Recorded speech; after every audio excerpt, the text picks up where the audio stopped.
Você está ouvindo Literata Cast, o seu clube de leitura na internet. Narrado por Doroteia Gomes. Produção Literata Cast. Apoio Bennett Cutelaria. O Morro dos Ventos Uivantes, por Emily Bronte. Capítulo 1. 1801. Acabo de regressar de uma visita ao meu senhorio, o único vizinho com quem terei de lidar. É uma província muito bonita, sem dúvida. Em nenhum outro lugar da Inglaterra eu poderia ter me estabelecido em um cenário tão alheio ao frenesi da sociedade. O paraíso perfeito para um misantropo. E o Sr. Radcliffe e eu somos a dupla ideal para partilhar dessa desolação.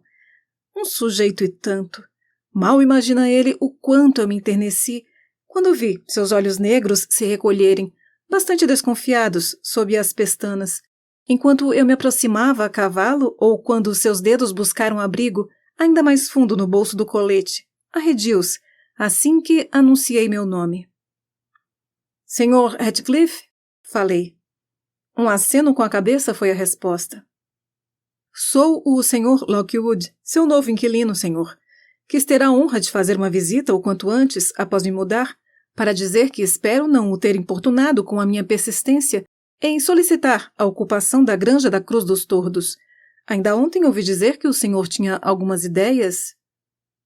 Pois é minha propriedade, senhor. Interrompeu ele, retraído. Não permitiria que me importunassem se pudesse evitar. Entre. Esse entre foi pronunciado entre dentes cerrados e expressava um sentimento de vá para o inferno. Mesmo o portão sobre o qual ele estava debruçado não manifestou nenhum movimento solidário ao convite, e acho que foram as circunstâncias que me induziram a aceitá-lo. Fiquei interessado por aquele homem que parecia infinitamente mais reservado que eu. Quando viu meu cavalo forçar a passagem, enfim estendeu a mão para desacorrentar o portão. Então tomou a dianteira pelo passadiço e ordenou, assim que adentramos o pátio. Joseph, cuide do cavalo do Sr. Lockwood e traga um pouco de vinho. Temos aqui a comitiva toda de empregados, creio eu. Foi a reflexão sugerida por aquela ordem composta de tarefas tão distintas. Não é por acaso que a relva cresce entre os ladrilhos e cabe ao rebanho aparar a sebe. Joseph era um senhor de idade, ou melhor, um velho, talvez bem velho, ainda que cheio de saúde e vigor. Que Deus nos ajude, disse consigo em um tom de desgosto e irritação, enquanto tomava o cavalo de minhas mãos. Ao mesmo tempo, fitava meu rosto com tanto ranço, que caridosamente conjecturei que precisava de ajuda divina para digerir o almoço, e que seu brado devoto não fazia nenhuma alusão à minha visita inesperada. Morro dos Ventos Uivantes é o nome da residência do Sr. Radcliffe, sendo os Ventos Uivantes um aspecto importante da província, que descreve bem a atmosfera tumultuosa a qual o lugar é submetido durante tempestades. De certo contam com uma ventilação pura e revigorante o tempo todo lá no alto. É possível inferir a potência do vento norte sobre o morro pela inclinação acentuada dos abetos franzinos e escassos em torno da casa, e pela fileira de espinheiros cadavéricos, que estendem os ramos numa única direção, como se pedissem uma caridade ao sol.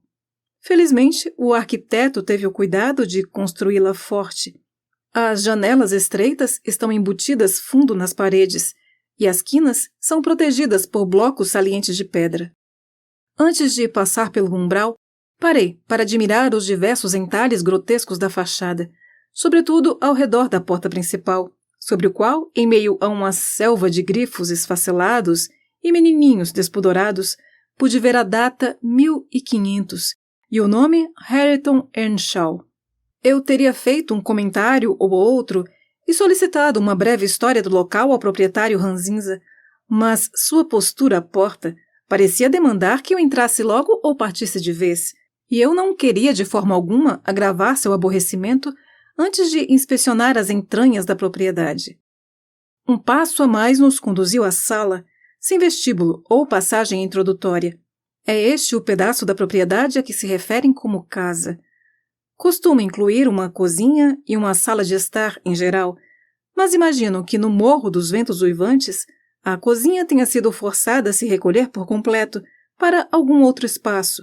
Ao menos distingui uma falação e um tilintar de utensílios culinários nos fundos. Não havia o menor sinal de assados, fervidos ou cozidos em curso na enorme fornalha. Tampouco reluziam tachos de cobre ou escorredores de latão nas paredes.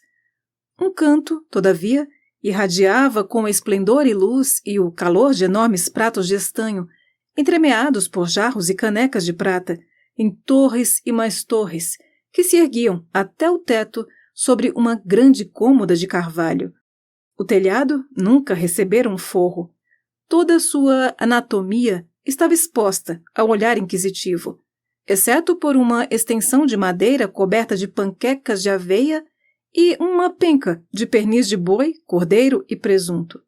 Sobre a lareira havia uma série de antigas armas vilanescas, um par de pistolas de cavalaria e, a título de ornamento, 3 latas pintadas em cores vivas, dispostas na borda.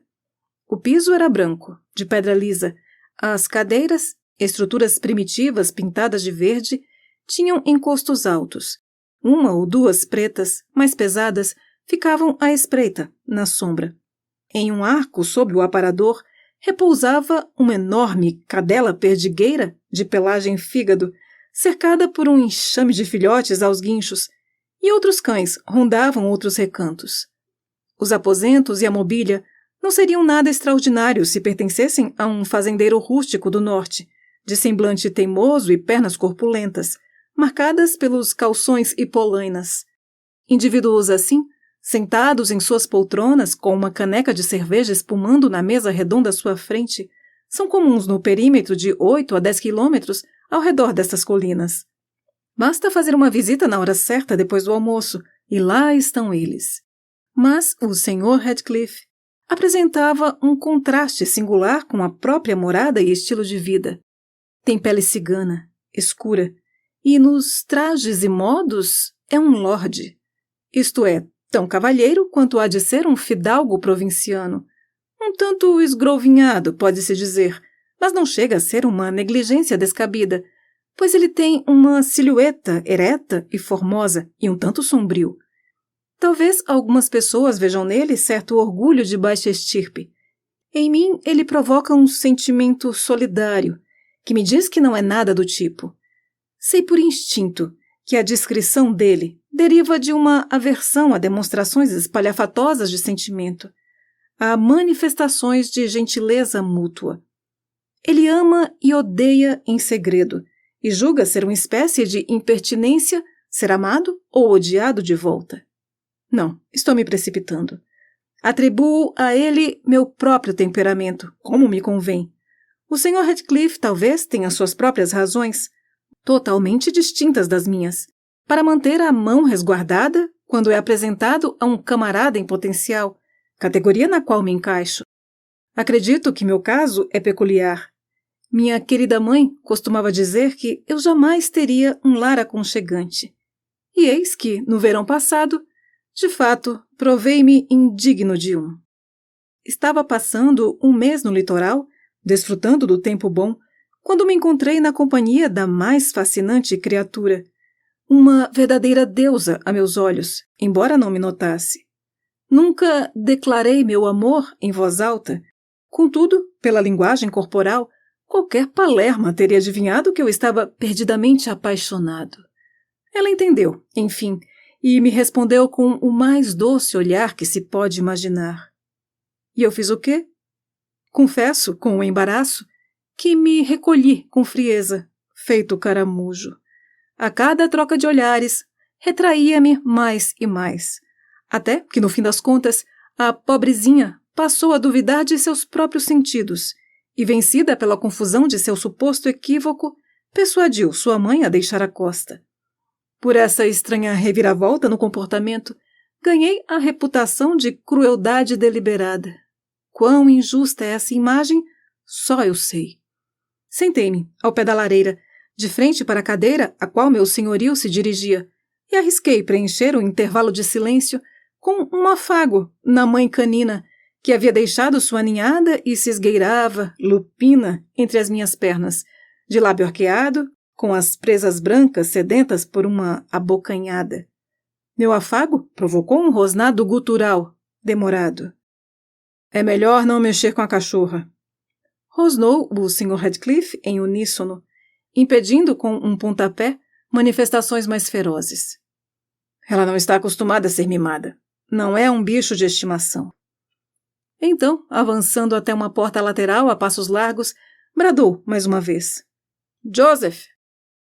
Joseph soltou um murmúrio incompreensível das profundezas da adega, mas não deu sinal de que subiria tão cedo. Então, o patrão se embrenhou lá para dentro junto a ele, deixando-me a sós com a cadela colérica e com um par de pastores desgrenhados e soturnos, de aspecto vil, que se aliaram a ela na guarda zelosa de meus movimentos.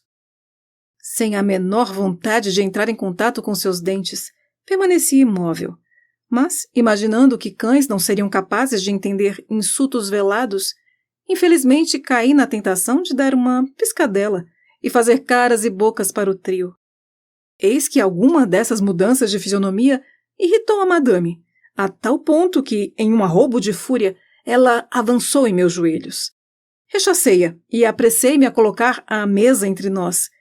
Meus movimentos provocaram o enxame todo. Meia dúzia de demônios de 4 patas, dos mais variados tamanhos e idades, irromperam de covis ocultos. Meus calcanhares e as abas do sobretudo pareciam ter virado alvos de ataque, e ainda que eu tenha conseguido afastar os maiores combatentes com o atiçador de fogo, vi-me obrigado a clamar pelo amparo de alguém da casa para restabelecer a paz. O Sr. Radcliffe e seu criado subiram os degraus da adega com uma calma irritante. Não me parece que tenham se movido um segundo mais rápido que o usual, embora a sala tivesse se transformado em uma verdadeira tormenta de aflições e ganidos. Felizmente, alguém da cozinha se prontificou. Uma senhora robusta, com o vestido levantado, as mangas arregaçadas e as bochechas inflamadas, correu até nós brandindo uma frigideira. Usou a arma e a língua com tanta obstinação que a tempestade se dissipou como num passe de mágica. Ela estava no meio da sala, ofegante feito o mar depois de um vendaval, quando seu amo entrou em cena. — Que diabos está acontecendo aqui?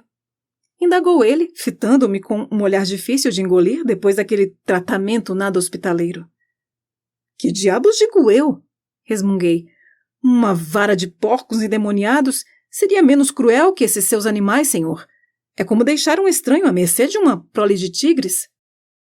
Eles não encrencam com quem não mexe em nada. Observou ele, colocando uma garrafa à minha frente e ajeitando a mesa de volta em seu lugar. Os cães fazem bem em ser vigilantes. Aceita uma taça de vinho? Não, obrigado. O senhor não foi mordido, foi? Não, ou teria marcado o agressor com o meu anel de sinete. O semblante de Radcliffe descontraiu-se em um sorriso. Ora, vamos, disse ele. O senhor está muito abalado. Aqui, tome um pouco de vinho. É tão raro receber visitas que eu e meus cachorros mal sabemos como nos portar, admito. A sua saúde, senhor. Retribuí os votos com uma mesura. Estava começando a me dar conta de que seria bobagem ficar aborrecido com a diabrura de um bando de cães sarnentos. Além disso, não pretendia compactuar com a diversão às minhas custas, visto que os ânimos dele se encaminhavam para isso. O Sr. Radcliffe, provavelmente balançado pela ponderação de que seria tolice ofender um bom inquilino, relaxou um pouco, abriu mão de seu estilo lacônico e, sem economizar palavras, introduziu um assunto que imaginou ser de meu interesse. Um tratado sobre as vantagens e desvantagens do meu presente local de retiro. Julguei-o muito inteligente nos assuntos que abordamos, e antes mesmo de voltar para casa, estava me sentindo encorajado a lhe fazer uma nova visita amanhã. Evidentemente, ele não desejava que minha intrusão se repetisse. Farei a visita mesmo assim. É de espantar quão sociável me sinto em comparação com ele.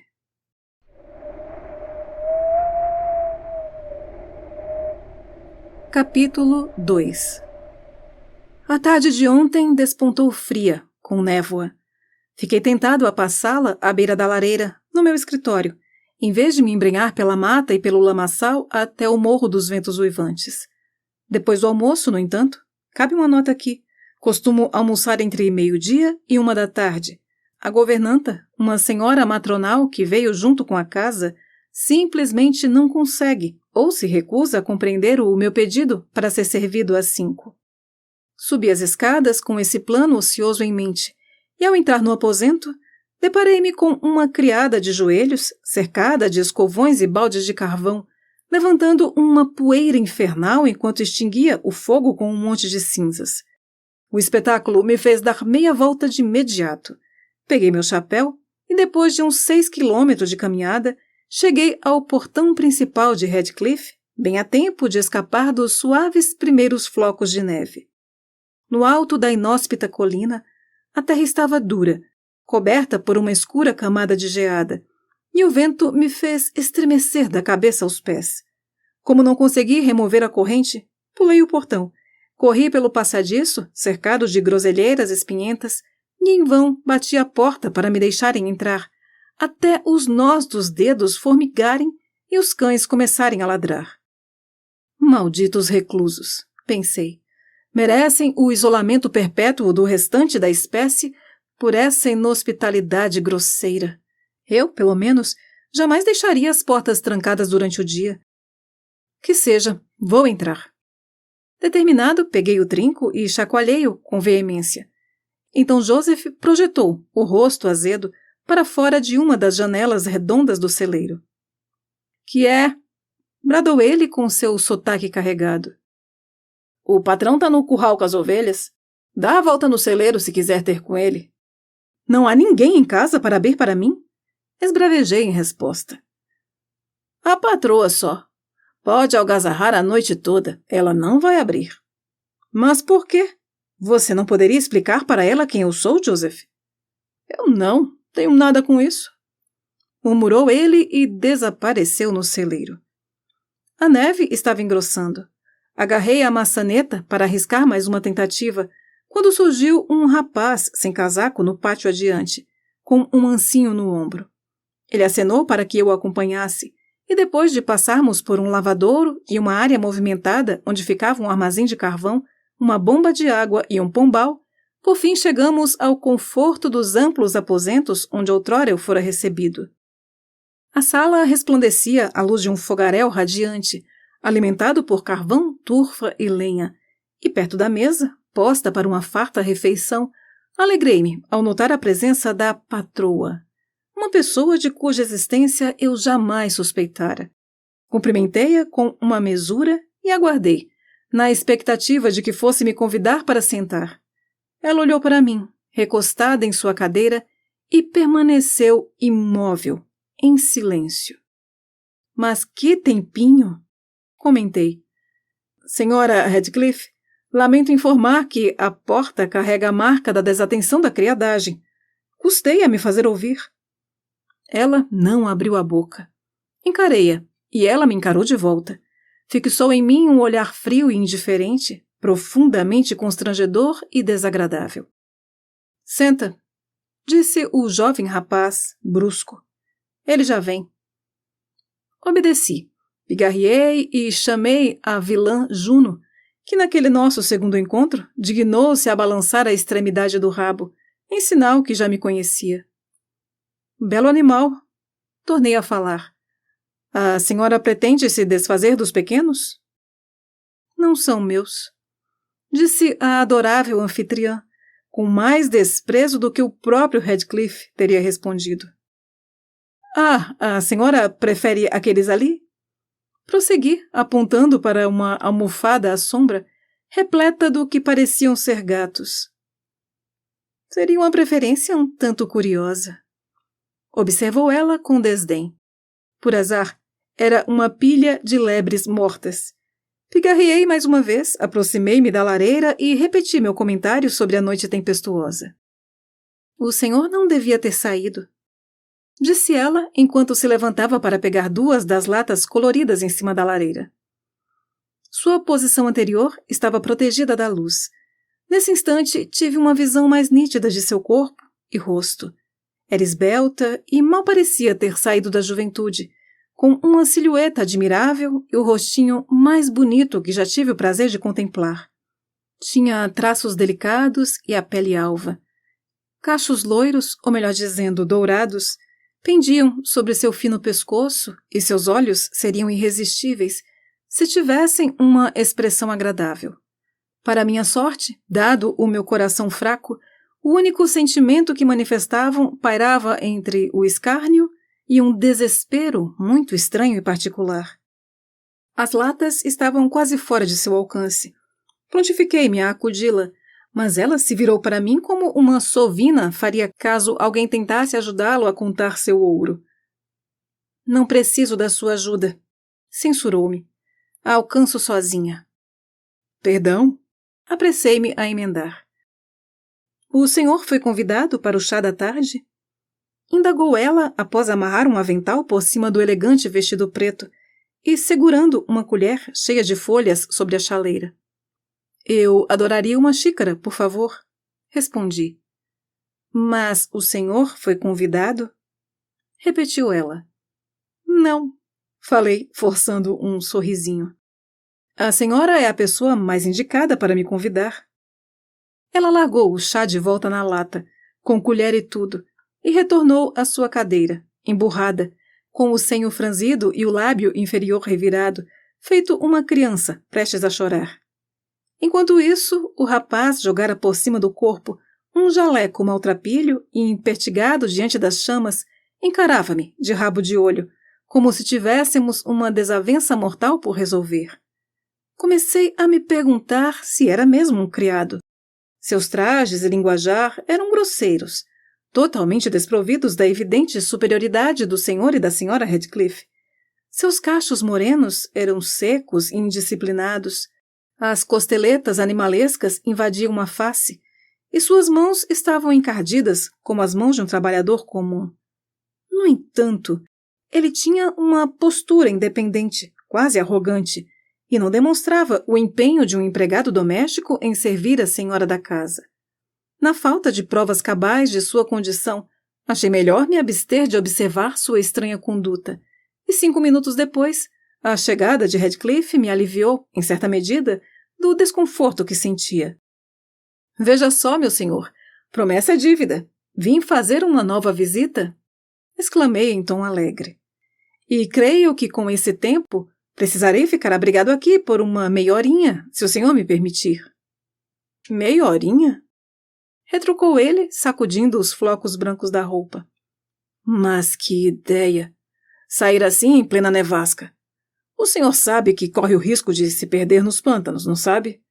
Em noites como esta, mesmo quem conhece bem a região acaba se perdendo pela charneca, e garanto que o tempo não vai virar tão cedo. Talvez um de seus rapazes possa servir de guia e pernoitar na granja? O senhor não poderia dispensar um deles até de manhã cedo? Não, não poderia. Muito que bem. Resta a mim, então, confiar em minha própria sagacidade. Não vai preparar o chá, não? Perguntou o rapaz de farrapos, dirigindo o olhar selvagem à mocinha. Ele vai tomar também? Indagou ela, em um apelo para Radcliffe. Trate de preparar logo esse chá. Vamos! Foi a resposta, tão brutal que me sobressaltei. O tom em que as palavras foram ditas revelou um verdadeiro mau caráter. Eu já não me sentia mais propenso a descrever Radcliffe como um sujeito e tanto. Quando terminaram os preparativos, ele me convidou para o chá, dizendo: Agora, senhor, aproxime sua cadeira. Todos nós, incluindo o rapaz rústico, nos reunimos em torno da mesa, e reinou um silêncio sepulcral enquanto fazíamos a nossa refeição. Pensei que, uma vez que fui eu o responsável por nublar os humores da casa, era meu dever fazer um esforço para desanuviá-los. Não era possível que eles sentassem à mesa todo dia tão sisudos e taciturnos. Por mais rabugentos que fossem, aquela carranca generalizada não tinha como ser cotidiana. Estranho, disse eu, puxando conversa no intervalo entre uma xícara de chá e outra. Estranho como os hábitos podem moldar nossos gostos e ideias, Muita gente simplesmente não conseguiria conceber a felicidade em uma vida de exílio completo como a sua, Sr. Heathcliff. Contudo, arrisco dizer que, com a família a seu lado e sua adorável senhora presidindo seu lar e seu coração... Minha adorável senhora? Interrompeu ele com um escárnio quase diabólico estampado no rosto. Onde ela está, a minha adorável senhora? A senhora Heathcliff, sua esposa, digo. Ah, claro. O senhor está insinuando, então, que o espírito dela assume o posto de anjo da guarda e agora protege as fortunas do Morro dos Ventos Uivantes, ainda que seu corpo não esteja mais entre nós. É isso? Tão logo percebi a gafe cometida, tentei me corrigir. Eu deveria ter atinado para a diferença abismal de idade entre as partes. Era pouco provável que fossem marido e mulher. Ele estava na casa dos 40, idade de vigor mental, em que os homens raramente alimentam a ilusão de que mocinhas se casam com eles por amor. É um sonho que fica reservado a nossos anos de declínio como consolo. Ela não parecia ter sequer 17 anos. Então me ocorreu. O palhaço a meu lado, que está bebendo chá em uma caneca e comendo pão sem lavar as mãos, talvez seja o marido dela. Heathcliff filho, mas é claro. Isto é que é ser enterrada viva. Ela se atirou nos braços de um bárbaro por pura ignorância, sem saber que existiam indivíduos melhores. Uma pena. Tomarei cuidado para não fazer com que ela se arrependa da escolha. Essa última reflexão talvez soe arrogante, mas não era. Meu vizinho de mesa beirava o repulsivo, e eu sabia, por experiência, que eu era razoavelmente atraente. A senhora Heathcliff é minha nora, disse Heathcliff, confirmando minha suposição. Enquanto falava, lançou um olhar peculiar na direção da moça. Um olhar de ódio, a menos que ele tenha um conjunto perverso de músculos faciais que, diferente do semblante de outras pessoas, não manifestem a linguagem da alma. Ah, certo, certo. Entendi agora. Essa fada caridosa pertence ao senhor, rapaz de sorte. Comentei, virando-me para o meu vizinho. A emenda saiu pior que o soneto.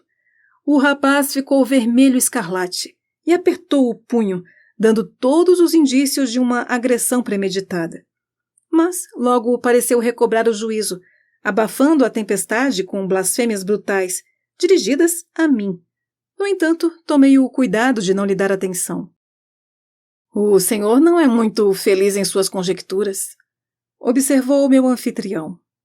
Nenhum de nós desfruta da posse desta fada caridosa. O companheiro dela já morreu. Eu disse que ela era minha nora. Portanto, só pode ter se casado com meu filho.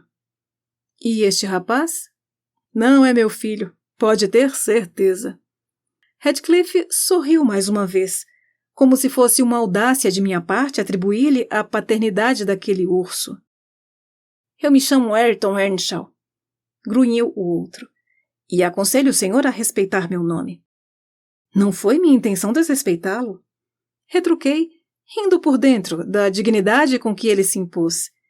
Ele me encarou por um bom tempo, mas não me dignei a afrontá-lo de volta, temendo ceder à tentação de dar um safanão em suas orelhas ou de externar meu divertimento. Comecei a me sentir absolutamente deslocado naquele agradável círculo familiar. A atmosfera pesada reprimia e anulava os confortos físicos que reluziam ao meu redor. E decidi ser mais cauteloso antes de me arriscar sob aquele teto uma terceira vez. Terminamos de comer, e como ninguém pronunciou uma palavra sequer a fim de socializar, aproximei-me de uma janela para dar uma olhada no tempo. A cena era lamentável. Caía a noite escura antes da hora, e o céu e as colinas se misturavam em um redemoinho de vento e de neve sufocante. Do jeito que está, acho que não terei como voltar para casa sem um guia. Exclamei sem conseguir me conter. As estradas já devem estar forradas de neve, e mesmo se não estivessem, eu mal seria capaz de discernir um passo adiante. Ayrton, leve aquela dúzia de ovelhas para o alpendre do celeiro e feche a passagem com uma tábua, ordenou Heathcliff. Vão ficar soterradas se passarem a noite ao relento. O que devo fazer? Insisti, cada vez mais irritado. Não obtive resposta. Quando olhei ao redor, vi apenas Joseph, que trazia um balde de mingau para os cachorros, e a senhora Radcliffe, inclinada sobre o fogo, brincando com um punhado de fósforos que havia caído enquanto ela ajeitava a lata de chá de volta no lugar. Depois de colocar o fardo no chão, Joseph esquadrinhou a sala e, com a sua voz estridente, ralhou. Como que pode esse marasmo quando tá todo mundo no arado? Oh, infeliz! Cansei de falar já, não tem jeito. Vai é pro inferno, pra junto da sua mãe. Imaginei por um instante que aquele discurso eloquente se dirigia a mim, e, tomado pela raiva, aproximei-me do velho tratante na intenção de enxotá-lo aos pontapés. A senhora Radcliffe, no entanto, deteve-me com sua resposta. Seu velho hipócrita de uma figa, retrucou ela. Não fica com medo de ser levado, de tanto que fala no inferno? Não ouse me provocar, ou vou pedir que o diabo leve mesmo, como favor especial. Fica o aviso. Aonde pensa que vai? Olha aqui, Joseph. Prosseguiu ela, tirando um tomo escuro de uma estante. Vou mostrar para você o quanto progredi em magia negra. Logo, logo serei capaz de esvaziar esta casa. Assim como a vaca vermelha não morreu por acaso, aquele seu reumatismo não foi obra de divina providência. Menina perversa, perversa! Arquejava o velho. Que o Senhor nos livre de todo o mal. Não, seu depravado. Você não passa de um pária. Saia já daqui, ou vou machucá-lo de verdade. Farei modelos de cera e argila de todos vocês. E o primeiro que passar dos limites, vou... Ah, nem ouso dizer. Você vai ver só. Fora, estou de olho em você. A bruxinha incorporou malícia em seus lindos olhos, e Joseph, tremendo de medo, tratou de arredar o pé, rezando e bradando, perversa, perversa. Imaginei que a conduta da menina fosse uma espécie de passatempo sombrio, e agora que estávamos a sós, tentei comovê-la com minhas aflições. Senhora Radcliffe, disse eu sério, peço desculpas por incomodá-la. Só de olhar esse rostinho, sei que a senhora age sempre de bom coração. Será que poderia me indicar alguns pontos de referência para eu voltar para casa? Estou tão desnorteado quanto a senhora estaria a caminho de Londres. Tome a estrada, por onde o senhor veio. Respondeu ela, afundando em uma cadeira com um castiçal e o livro aberto no colo. É um conselho modesto, mas é o melhor que posso oferecer. E se a senhora ficar sabendo que foi encontrado morto em um pântano ou em uma vala cheia de neve, sua consciência não vai lhe sussurrar que isso em parte é culpa sua? Por quê? Não tenho como acompanhá-lo. Não me deixam ir sequer até o muro do jardim. Ora, jamais ousaria pedir para a senhora sair de casa por capricho meu, ainda mais em uma noite como esta, exclamei. Gostaria apenas que a senhora me apontasse o caminho. Não precisaria me mostrar de fato, ou então que me ajudasse a persuadir o Sr. Radcliffe a providenciar um guia. Mas quem? Somos eu, ele, Earnshaw, Zillah e Joseph. Quem o senhor prefere? Não há nenhum rapaz na fazenda? Não, somos só nós. Pois então serei obrigado a ficar por aqui. Isso o senhor deve acertar com o seu anfitrião. Não tenho nada que ver com esse assunto. Espero que sirva de lição para o senhor não se precipitar mais em jornadas pelos morros. Bradou a severa voz de Radcliffe da entrada da cozinha. Quanto à hospedagem, não mantenho acomodações para visitas. O senhor terá de dividir a cama com Hareton ou Joseph, caso resolva ficar. Posso dormir em uma cadeira da sala, rebati. Nada disso. Um estranho é um estranho, seja rico ou pobre. Não me convém deixar alguém perambulando pelas imediações da casa quando estou com a guarda baixa. Disse o desgraçado sem modos. Com esse insulto, minha paciência se esgotou. Manifestei meu desgosto e avancei para o pátio, trombando com Earnshaw na pressa. Estava tão escuro que não conseguia encontrar a saída, e enquanto vagueava, entreouvi mais uma amostra da civilidade entre eles. À primeira instância, o rapaz parecia querer me amparar. Posso ir com ele até a granja, disse. Vá para o inferno com ele, exclamou o patrão, ou qualquer que fosse a relação entre eles. E quem vai cuidar dos cavalos, hein? A vida de um homem fala mais alto que o cuidado com os cavalos. É só uma noite. Alguém precisa ir. Murmurou a Sra. Radcliffe, mais gentil do que eu esperava. Não é você quem manda aqui, retrucou Hareton. Se você se compadeceu dele, é melhor ficar quieta. Espero que o fantasma dele assombre vocês e que o Sr. Radcliffe nunca mais arrume um inquilino até a granja virar ruína, esbravejou ela. Olá, olá, ela tá botando praga nos homens, murmurou Joseph do ponto ao qual eu por acaso me dirigia. O velho estava bem diante de mim, ouvindo tudo, enquanto ordenhava as vacas à luz de uma lamparina, que tomei dele sem cerimônia, e, bradando que a enviaria de volta na manhã seguinte, corri para a saída mais próxima que encontrei. Senhor, senhor, ele roubou a lamparina! Gritou o ancião disparando em meu encalço. Ô feroz, ô cachorro, pega ele! Lobo, pega! Assim que abri a portinhola, 2 monstros felpudos avançaram no meu pescoço, derrubando-me e apagando a lamparina, ao passo que as gargalhadas de Radcliffe e Hareton perpetuavam a minha ira e humilhação. Por sorte, as feras pareciam mais afeitas a esticar as patas e bocejar e abanar o rabo do que a me devorar vivo. Mas não compactuavam com a minha ressurreição, e me vi forçado a permanecer deitado, até seus donos perversos decidirem me libertar. Então, sem chapéu, tremendo de raiva, ordenei àqueles patifes que me deixassem ir embora, ou que arcassem com as consequências de me deter por mais 1 minuto que fosse. Fiz toda a sorte de ameaças de retaliação, que, na profundidade de sua virulência, lembravam o rei Lear. A veemência da minha agitação fez meu nariz sangrar copiosamente, e Radcliffe ainda gargalhava, enquanto eu ainda praguejava. Não sei qual teria sido o desfecho da história, se não houvesse por perto uma pessoa mais racional que eu e mais bondosa que o meu anfitrião.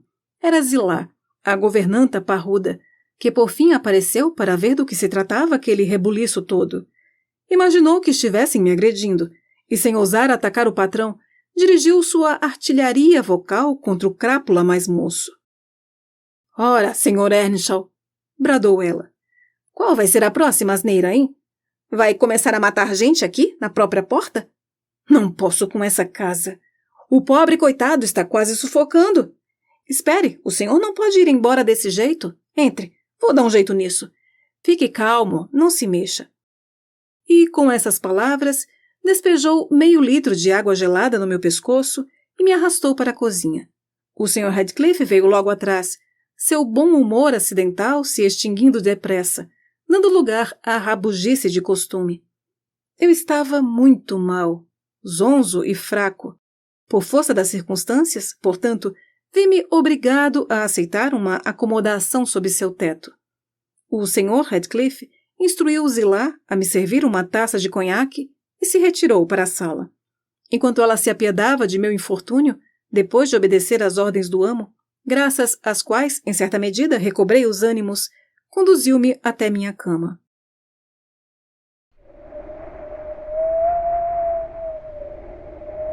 Capítulo 3. Liderando o caminho escada acima, Zilá me aconselhou a esconder o castiçal e não fazer barulho, pois o amo tinha alguma questão esquisita com o quarto onde ela me acomodaria e jamais permitia que hóspedes o ocupassem. Perguntei o motivo. Ela respondeu que não sabia. Fazia apenas 1 ou 2 anos que morava na casa, e era tanta coisa estranha acontecendo que ela se poupava da curiosidade. Ainda atônito, sem energia para ficar curioso, tranquei a porta e olhei ao redor à procura da cama. A mobília toda consistia em uma cadeira, um guarda-roupa e uma enorme arca de carvalho, com aberturas quadradas entalhadas junto ao topo, similares às janelas de uma carruagem. Aproximei-me da estrutura, olhei para dentro e percebi que se tratava de um tipo muito particular de cama, convenientemente projetada à moda antiga, para evitar a necessidade de cada membro da família ter o próprio aposento. Na verdade, era uma pequena repartição, e o parapeito da janela, anexado ao móvel, servia de mesa, Afastei os painéis de correr nas laterais. Entrei com meu castiçal. Fechei-os de volta e me senti protegido contra a vigilância de Radcliffe e de todos os demais. O parapeito onde apoiei meu castiçal tinha uns livros embolorados, empilhados em um canto, e estava coberto de escritos riscados na pintura. Os escritos, por sua vez, resumiam-se a um único nome, que se repetia em todos os estilos de caligrafia, em letras miúdas e garrafais. Catherine Earnshaw, com algumas variações aqui e acolá. Catherine Radcliffe e Catherine Linton. Tomado pelo torpor, recostei a cabeça na janela e continuei lendo. Catherine Earnshaw, Radcliffe, Linton, repetidamente até meus olhos se fecharem. Eu não tinha repousado 5 minutos sequer, quando um clarão de letras brancas surgiu no breu, tão vívidas quanto espectros. O ar estava infestado de Catherines, e quando me levantei para dispersar aquele nome inoportuno, notei que o pavio da vela estava escorado em um dos antigos tomos, perfumando o quarto com um aroma de couro queimado. Soprei a vela e, incomodado com o frio e a náusea insistente, sentei-me e abri sobre os joelhos o tomo danificado. Era um Novo Testamento, impresso com uma fonte estreita, e exalava um cheiro terrível de mofo. A folha de rosto trazia a inscrição Ex Libris Catherine Earnshaw e uma data de uns 25 anos atrás.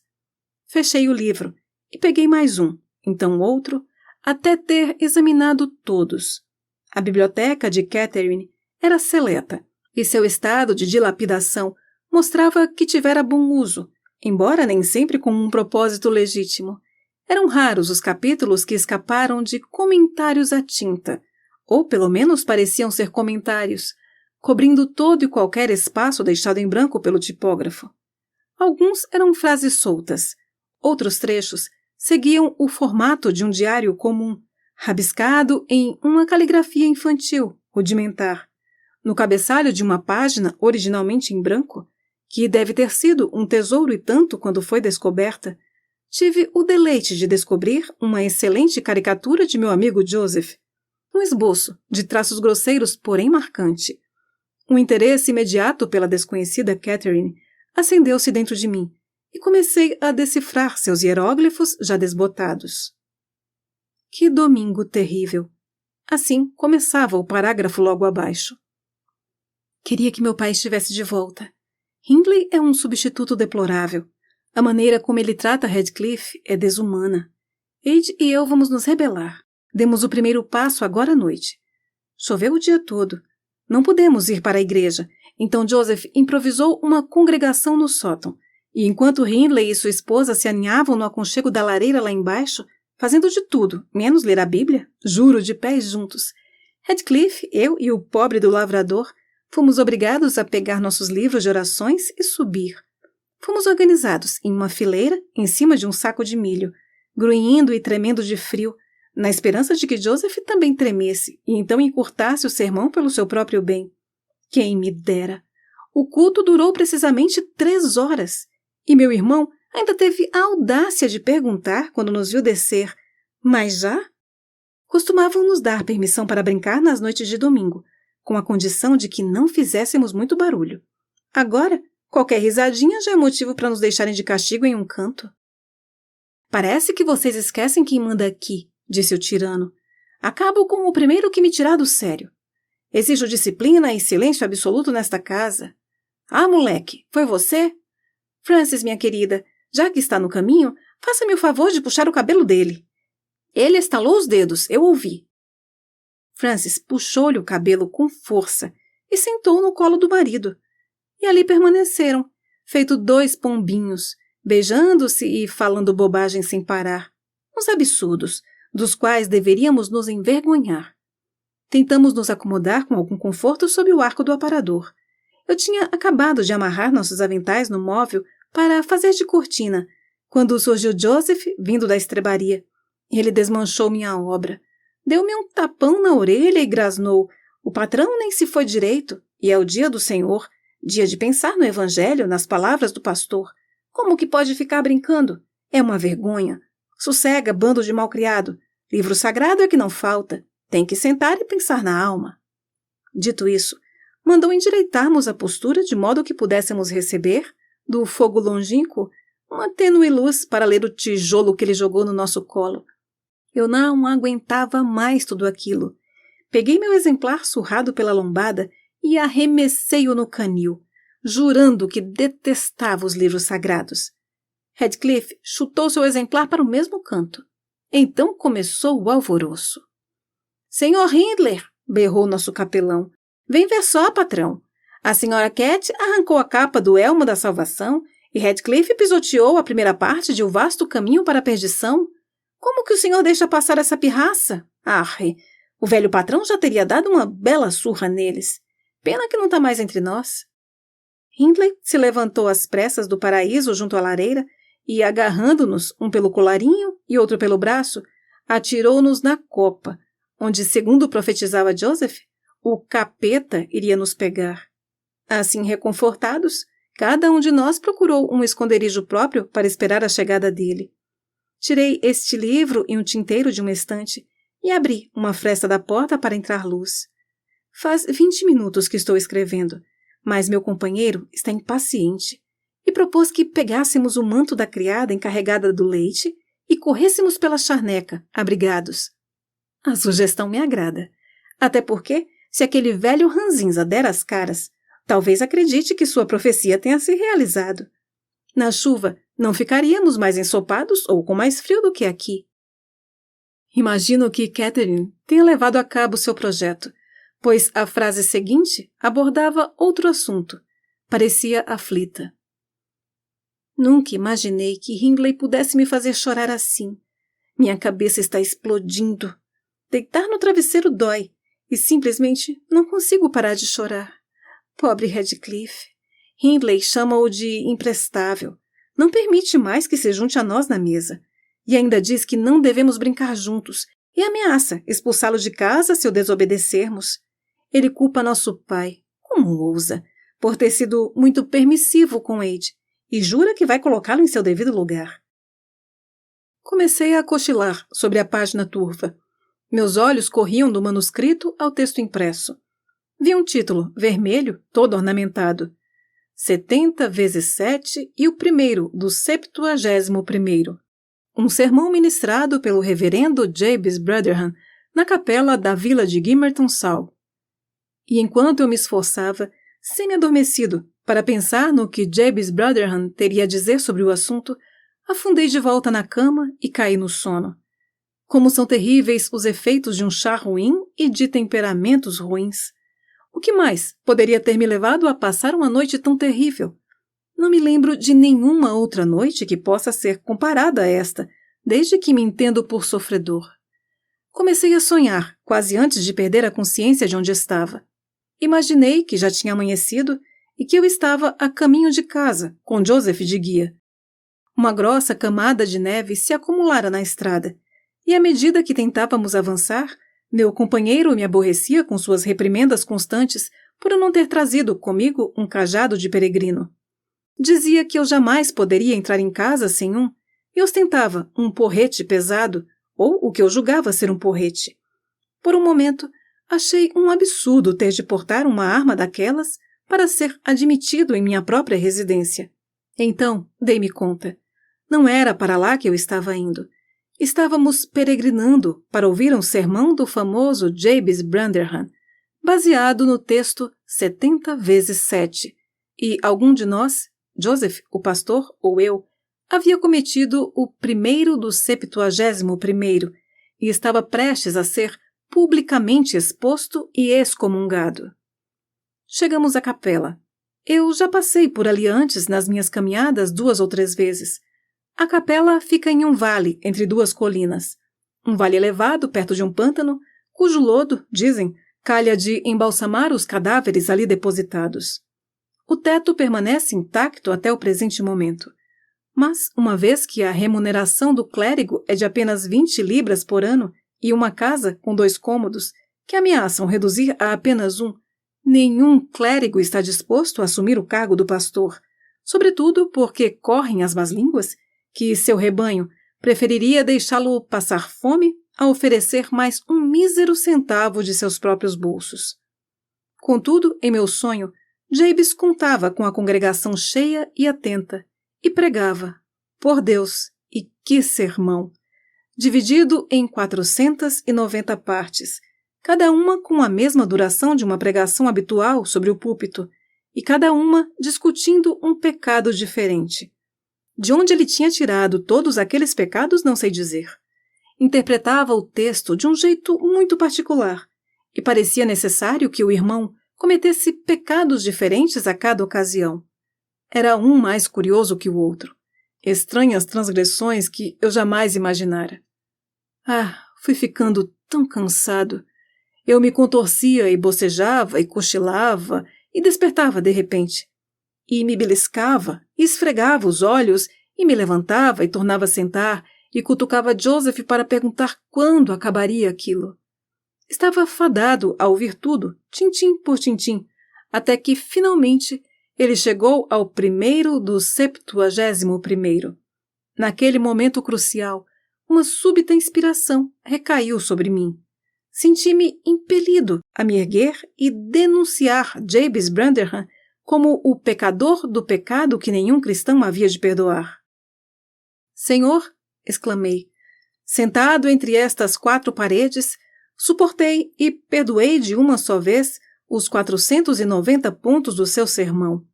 70 vezes 7 apanhei meu chapéu e estive prestes a me retirar. 70 vezes 7 o Senhor me forçou a retomar o meu assento. Um absurdo. 491 vezes é demais para mim. Irmãos mártires, atacar. Arrastem-no, reduzam-no a átomos para que sua casa jamais o conheça. Tu és o homem! Bradou Jabes depois de uma pausa solene, debruçado em seu púlpito. 70 vezes 7 contorceste o semblante, pasmado. 70 vezes 7 vezes aconselhei-me com minha alma. Eis a fraqueza humana que também há de ser absolvida. É chegada a hora do primeiro do 71º. Irmãos, façam nele o juízo escrito. Terão esta honra todos os santos. E, com esse desfecho, a congregação brandiu seus cajados e prontamente se reuniu à minha volta, em massa. E eu, sem armas para empunhar em legítima defesa, engalfinhei-me com Joseph, o agressor mais próximo e feroz, para tomar-lhe a dele. Na confluência da multidão, vários porretes se chocaram e bordoadas destinadas a mim atingiram outros bastiões.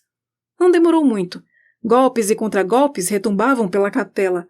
Os homens se voltavam uns contra os outros, e Branderham, recusando-se a ficar parado, despejou todo o seu fervor em uma torrente de batidas nas tábuas do púlpito, as quais responderam com tanta presteza que, finalmente, para o meu grande alívio, acordaram-me. Mas o que havia provocado aquela tremenda confusão? De onde surgira aquele Jabes? Era um mero galho de abeto que roçava na treliça da janela, com as rajadas de vento, e chacoalhava suas pinhas secas contra a vidraça. Por um instante escutei, desconfiado. Então detectei a raiz do problema. Virei-me, adormeci e tornei a sonhar. Um sonho ainda pior, se é que era possível. Desta vez, eu lembrava que estava deitado na arca de carvalho e ouvia claramente a ventania e a nevasca.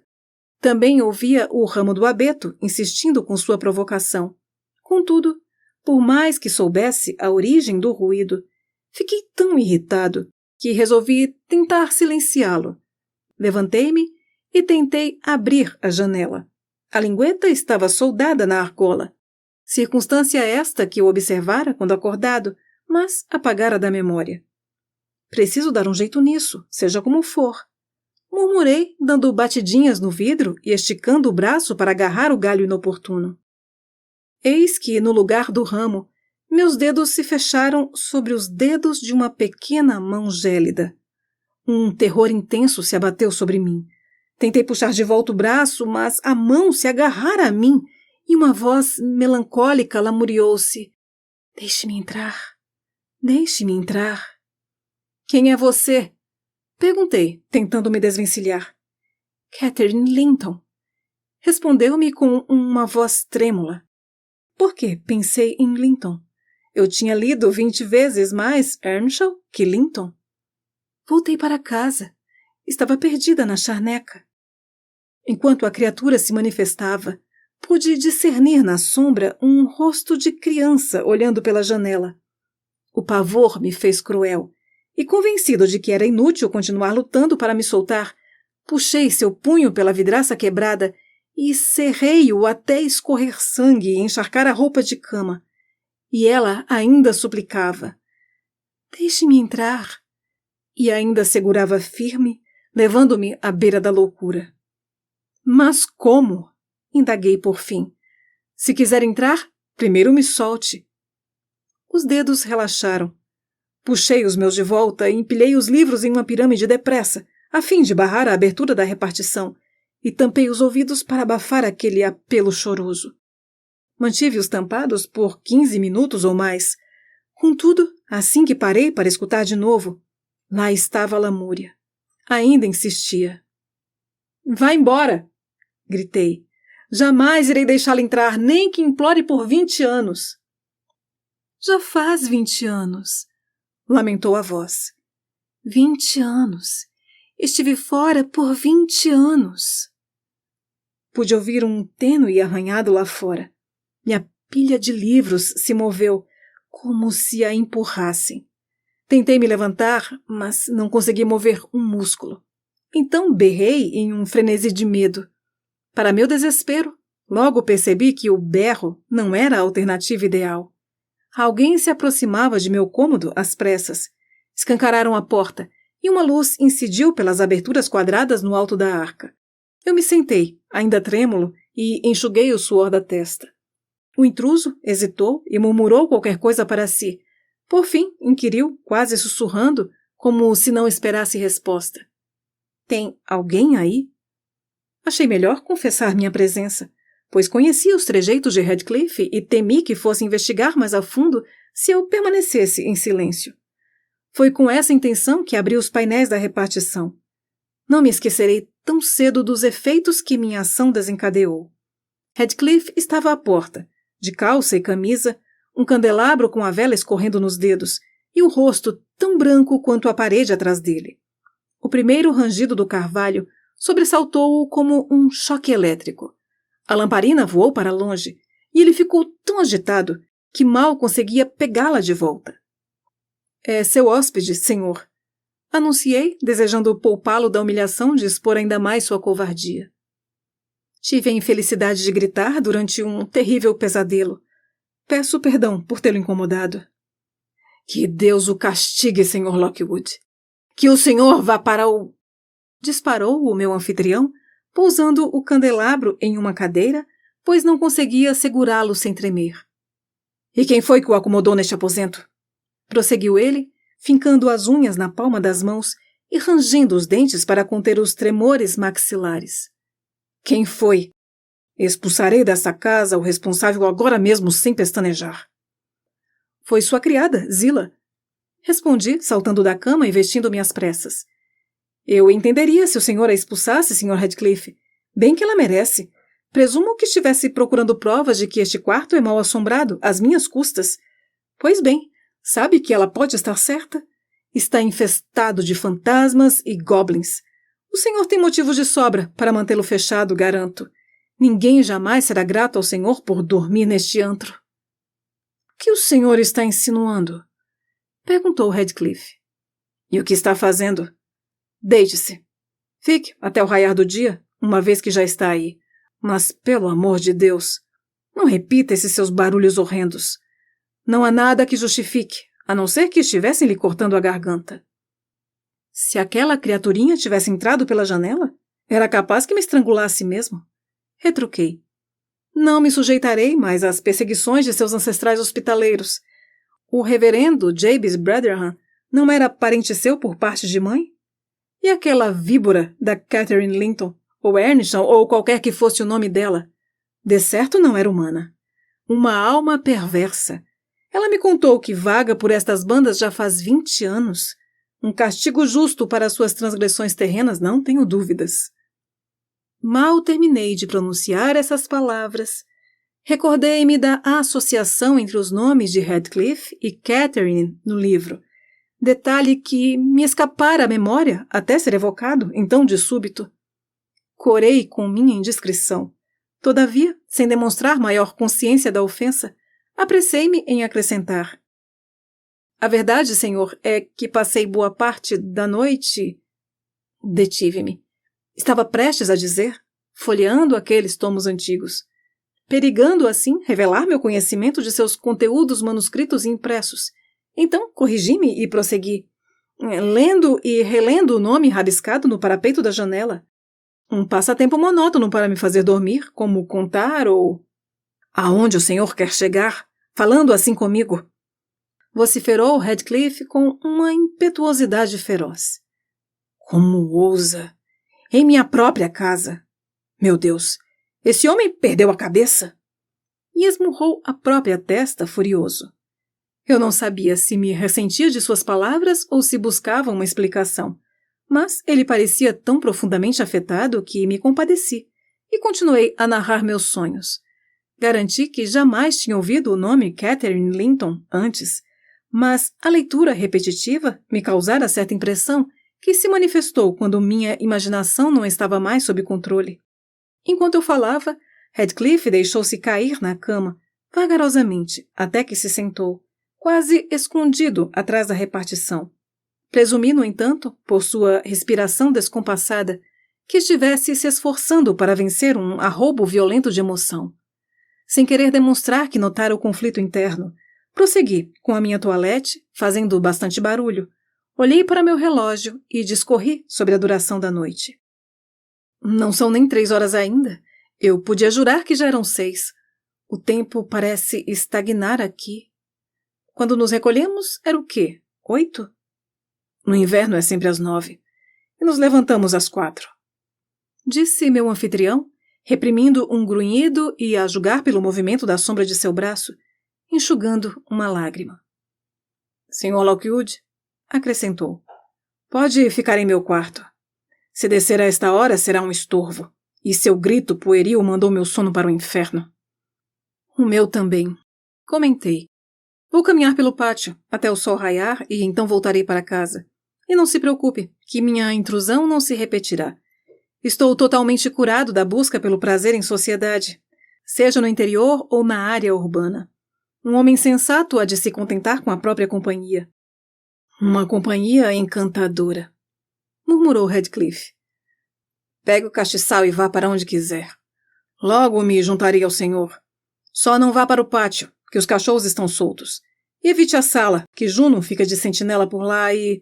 Não, é melhor se ater às escadas e corredores. Enfim, trate de ir logo. Devo descer em 2 minutos. Obedeci, saindo do aposento. No entanto, sem saber onde davam os estreitos corredores, fiquei parado e vislumbrei, sem querer, uma demonstração de superstição por parte de meu senhorio, contradizendo sua aparente sensatez. Ele subiu na cama e escancarou a janela, debulhando-se então em uma incontrolável torrente de lágrimas. Entre, entre! Chorou ele. Cat, por favor que seja só mais uma vez. Ah, minha amada, ouça-me desta vez. Catherine, até que enfim. O espectro demonstrou um capricho típico de espectros. Não deu sinal nenhum de sua presença. Mas neve e vento fundiram-se em um torvelinho e invadiram a alcova, alcançando o lugar onde eu estava e apagando a vela. Essa enxurrada de dor veio acompanhada de tanta angústia que senti pena e ignorei aquele desvario. E então recuei, um pouco irritado por ter escutado aquilo tudo e encabulado por ter relatado meu pesadelo ridículo, visto que causara tamanha agonia. Ainda que o porquê estivesse além da minha compreensão. Desci com cautela até o andar inferior e fui parar na cozinha, onde o lume do fogo, já reduzido, permitiu-me reacender a vela. Não havia sinal de movimento, exceto por um gato cinza tigrado que emergiu da borralha e me cumprimentou com um miado queixoso. 2 bancos curvos circundavam a fornalha quase inteira. Estiquei-me em um deles e o monstrinho subiu no outro. Estávamos os dois cochilando quando alguém invadiu nosso retiro. Era Joseph, descendo uma escada de madeira que pendia do teto de um alçapão. O acesso ao sótão, presumo. Ele lançou um olhar sombrio à modesta labareda que eu instigara na grelha da lareira, enxotou o gato e, tomando-lhe o lugar, deu início à operação de encher um cachimbo de fumo. A minha presença em seu santuário foi tomada como desaforo, sem dúvida, indigna de qualquer comentário. Em silêncio, ele levou a piteira aos lábios, cruzou os braços e se pôs a fumar. Deixei que desfrutasse de seu luxo sem perturbações. E depois da última baforada, com um suspiro profundo, levantou-se e deixou o recinto com a mesma solenidade de quando entrara. Logo surgiu mais alguém, a passos largos. Desta vez abri a boca para um bom dia, mas logo a fechei, sem efetivar a saudação, pois Hareton Earnshaw estava fazendo suas orações em voz baixa. Uma série de imprecações, dirigidas a todo objeto que ele tocava, enquanto vasculhava um canto atrás de uma pá para remover a neve do terreno. Ele espiou por cima do banco, dilatando as narinas, e não fez a menor questão de trocar cortesias comigo ou com meu companheiro felino. Presumi, por seus movimentos, que já era permitido sair, e deixando aquele leito duro, fiz menção de segui-lo. Assim que percebeu minha intenção, ele bateu em uma porta interna com a ponta da pá, indicando com o som vago que era por ali que eu deveria seguir, caso pretendesse deixar o aposento. A porta dava para a sala, onde as mulheres da casa já estavam em rebuliço. Zilá soprava o braseiro pela chaminé com um fole colossal, e a senhora Heathcliff, ajoelhada diante da lareira, lia um livro à luz das chamas. Estava com a mão erguida entre o calor da fornalha e os olhos, e parecia absorta na própria compostura. Renunciava à pose somente para repreender a criada por cobri-la de faíscas, ou afastar o cachorro que, vez por outra, enfiava o focinho em seu rosto. Fiquei surpreso ao notar que Heathcliff também se encontrava ali. Estava diante do fogo, de costas para mim, terminando de armar um escândalo com a pobre Zilá, que volta e meia interrompia os afazeres para levantar a barra do avental e bufar, indignada. — E você, sua? Descarregou ele quando entrei, voltando-se para a nora, prestes a lhe dirigir uma alcunha inofensiva, algo como pata ou pulga, mas geralmente substituído por reticências. Aí está você, com suas ladainhas para variar. Todos os outros fazem por merecer, para ganhar o pão. Agora você vive da minha caridade. Largue essa porcaria e trate de arrumar algo para fazer. Ainda vai me pagar pela praga que é tê-la eternamente por perto. Está me ouvindo, megera dos infernos? Vou deixar esta porcaria de lado, mas é só porque o senhor pode me obrigar se eu me recusar. Respondeu a mocinha, fechando o livro, largando-o numa cadeira. Mas pode praguejar o quanto quiser, até queimar a língua, que daqui para frente vou fazer o que bem entender. Heathcliff ergueu a mão, e a interlocutora recuou a uma distância mais segura, claramente familiarizada com seu peso. A ver a sua possibilidade de ser entretido por aquele embate de gato e rato, dei um passo brusco à frente, como se quisesse partilhar do calor da lareira e estivesse completamente alheio à briga interrompida. Os dois tiveram o decoro de suspender hostilidades futuras. Heathcliff enfiou os punhos nos bolsos para não cair em tentação. A senhora Heathcliff crispou os lábios e se retirou para uma cadeira afastada, onde cumpriu sua promessa, fazendo o papel de estátua durante o restante de minha estadia. O que não durou muito, diga-se de passagem. Recusei o convite para me sentar com eles no desjejum, e, à primeira luz da aurora, escapei para o ar livre. O céu já estava aberto e o tempo, calmo e frio como um gelo impalpável. Antes que eu pudesse chegar ao outro lado do jardim, meu senhorio gritou para que eu parasse e se ofereceu para cruzar a charneca comigo. A companhia foi oportuna, pois os morros formavam um oceano branco, nebuloso, e as ondas e rebentações não correspondiam às elevações e depressões do solo. As valas estavam cheias até o talo, e os outeiros, refúgio das pedreiras, tinham sido completamente riscados do mapa que a caminhada de ida desenhara em minha mente. Na beira da estradinha, em intervalos de 5 ou 6 metros, por toda a extensão dos morros, eu notara uma fileira de pedras altas. Haviam sido dispostas de pé e demarcadas com cal para servir de referência no escuro ou para quando uma nevasca como aquela embaralhasse os profundos pântanos às margens com a terra firme da trilha. Exceto por um ponto aqui e acolá, no entanto, tinham desaparecido todos os indícios da existência dessas pedras, e coube ao meu companheiro me alertar delas, a todo momento, para eu desviar pela direita ou esquerda, quando imaginei que estava seguindo corretamente as curvas da estrada. Trocamos poucas palavras, e ele se deteve na entrada do terreno da Granja da Cruz dos Tordos, assegurando-me que dali não havia como errar. A nossa despedida se limitou a uma breve mesura, e então segui adiante, confiando em minhas próprias aptidões, pois o porteiro ainda não estava na guarita. São 3 quilômetros de distância do portão à granja. Creio que fiz o caminho em 4, depois de me perder entre as árvores e afundar até o pescoço na neve, um apuro que só aqueles que já viveram entenderão. Em todo caso, qualquer que tenha sido o meu trajeto, o relógio anunciava o meio-dia quando entrei em casa, o que dava 1 hora para cada 1,5 quilômetro desde o Morro dos Ventos Uivantes. A criada da casa e os satélites que a rondavam correram para me receber, esbravejando no maior alvoroço que já haviam me tomado por desaparecido. Todos conjecturavam que eu tinha perecido na noite anterior e estavam se perguntando como fariam para procurar meus restos mortais. Pedi que se aquietassem, agora que eu estava de volta, e, dominado pelo torpor, arrastei-me escadaria acima. Após vestir roupas secas e andar de um lado para o outro por 30 ou 40 minutos para recobrar o calor animal, recolhi-me em meu escritório, fraco como um gatinho. Quase fraco demais para aproveitar o fogo alegre da lareira e o café fumegante que a criada havia preparado para mim.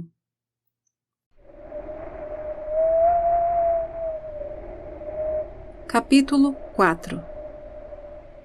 Como somos volúveis e vaidosos. Eu, que estava decidido a manter distância de todo tipo de convívio, e agradecia às estrelas por terem enfim me apontado um recanto onde era praticamente impossível socializar, eu, um miserável, passei a tarde toda me debatendo com o desânimo e a solidão, até que, por fim, me dei por vencido. Sob o pretexto de me informar sobre as necessidades da casa, solicitei à Sra. Dean, quando ela me trouxe o jantar, que se sentasse à mesa enquanto eu comia, na esperança de que fosse afeita a um bom papo capaz de elevar meus ânimos ou embalar meu sono. A senhora mora aqui faz tempo? Comecei. Se não me engano, 16 anos, não é? 18, senhor. Vim com a patroa quando ela casou, e quando ela morreu, o patrão pediu para eu ficar como governanta. Certo?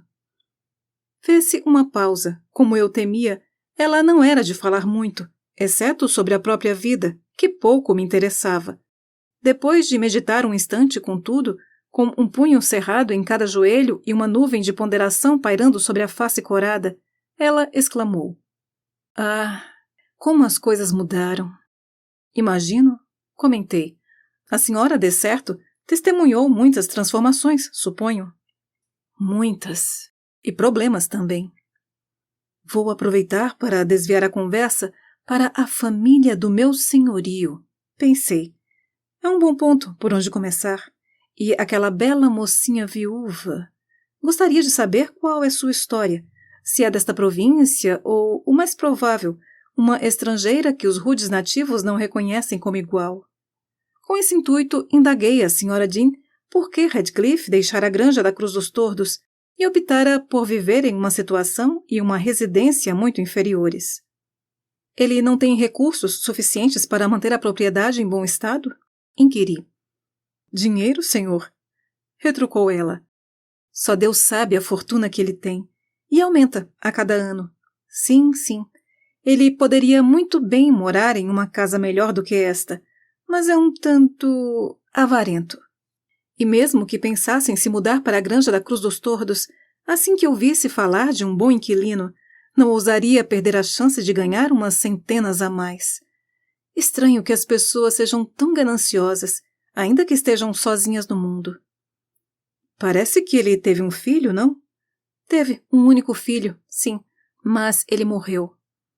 E aquela moça, a senhora Radcliffe, é a viúva? É. De onde ela é? Ora, senhor, é a filha do meu finado patrão. Seu nome de solteira era Catherine Linton. Cuidei dela pequena, pobrezinha. Eu bem que gostaria que o senhor Radcliffe se mudasse para cá, para vivermos juntas outra vez. O quê? Catherine Linton?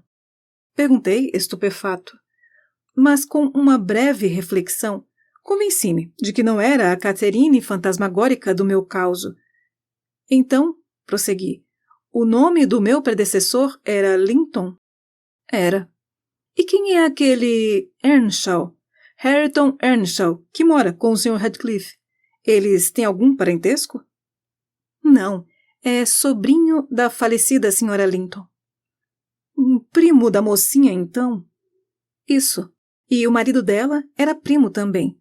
Um por parte de mãe e o outro por parte de pai. Radcliffe casou com a irmã do Sr. Linton. Notei que a casa, no Morro dos Ventos Uivantes, tem o nome Earnshaw, entalhado na entrada. É uma família antiga? Muito antiga, senhor. E Hareton é o último da linhagem, assim como a senhorita Cat é a última da nossa, quero dizer, dos Linton. O senhor esteve no Morro dos Ventos Uivantes? Perdoe a intromissão, mas gostaria de saber como ela está. A senhora Radcliffe? Pareceu-me muito bem e muito bonita, mas não muito feliz, creio eu. Oh, céus! Não me espanta. O que o senhor achou do patrão? Um sujeito áspero, Sra. Dean. Ele costuma ser assim? É áspero feito serrote e duro feito pedra. Quanto menos o senhor se envolver com ele, melhor. Imagino que ele tenha passado por altos e baixos na vida para ser assim, tão grosseiro. A senhora sabe alguma coisa da história dele? É como uma ave parasita, senhor. Sei de tudo, exceto onde nasceu, quem são seus pais e de onde vem sua fortuna. E pensar que Hareton foi expulso do ninho. O pobre rapaz é o único em toda a paróquia que não desconfia do quanto foi enganado. Bom, Sra. Dean, seria caridoso de sua parte compartilhar comigo um pouco dessa história. Sinto que não vou conseguir cair no sono se for me deitar agora, então me faça o favor de ficar aqui conversando mais um pouco. Mas é claro, senhor. Vou só buscar meu material de costura e então converso com o senhor o quanto quiser. Mas o senhor está gripado. Notei que está tremendo. Precisa de um mingau para recobrar as forças. A formidável senhora Dean saiu às pressas e me aninhei mais perto do fogo. Sentia a cabeça quente e o resto do corpo frio. Além disso, estava empolgado, meus nervos e meu cérebro beirando o desvario. Mais do que desconforto, isso me trazia um receio, que ainda sinto, de que os incidentes de ontem e hoje tivessem surtido efeitos graves. Ela logo retornou com uma tigela fumegante e um cesto de costura. Pousou a tigela na beirada da lareira e puxou uma cadeira, visivelmente contente por encontrar em mim uma companhia agradável. Antes de vir morar aqui, ela começou, sem que eu precisasse pedir 2 vezes. Eu passava boa parte do tempo no Morro dos Ventos Uivantes, pois minha mãe cuidava do Sr. Hindley Earnshaw, pai de Hareton, e me acostumei a brincar com as crianças. Cuidava de um afazeiro ou outro, ajudava a preparar o feno e ficava de prontidão na fazenda para fazer o que quer que ordenassem. Em uma bela manhã de verão, era o início da colheita, lembro bem, o Sr. Earnshaw, o antigo patrão, desceu vestido para uma viagem. Depois de inteirar Joseph do que haveria de ser feito naquele dia, virou-se para Hindley e Cat e para mim, pois eu estava à mesa, comendo meu mingau com eles, e disse ao filho: Meu caro rapaz, estou de partida para Liverpool. O que você quer que eu traga? Pode escolher o que quiser, desde que seja algo pequeno, pois eu vou e volto a pé. São 100 quilômetros de ida, mais outros 100 de volta, uma longa jornada. Hindley pediu um violino, e então o Sr. Earnshaw fez a mesma pergunta à senhorita Cat. Ela mal tinha completado 6 anos, mas montava qualquer cavalo da estrebaria, e pediu um chicote.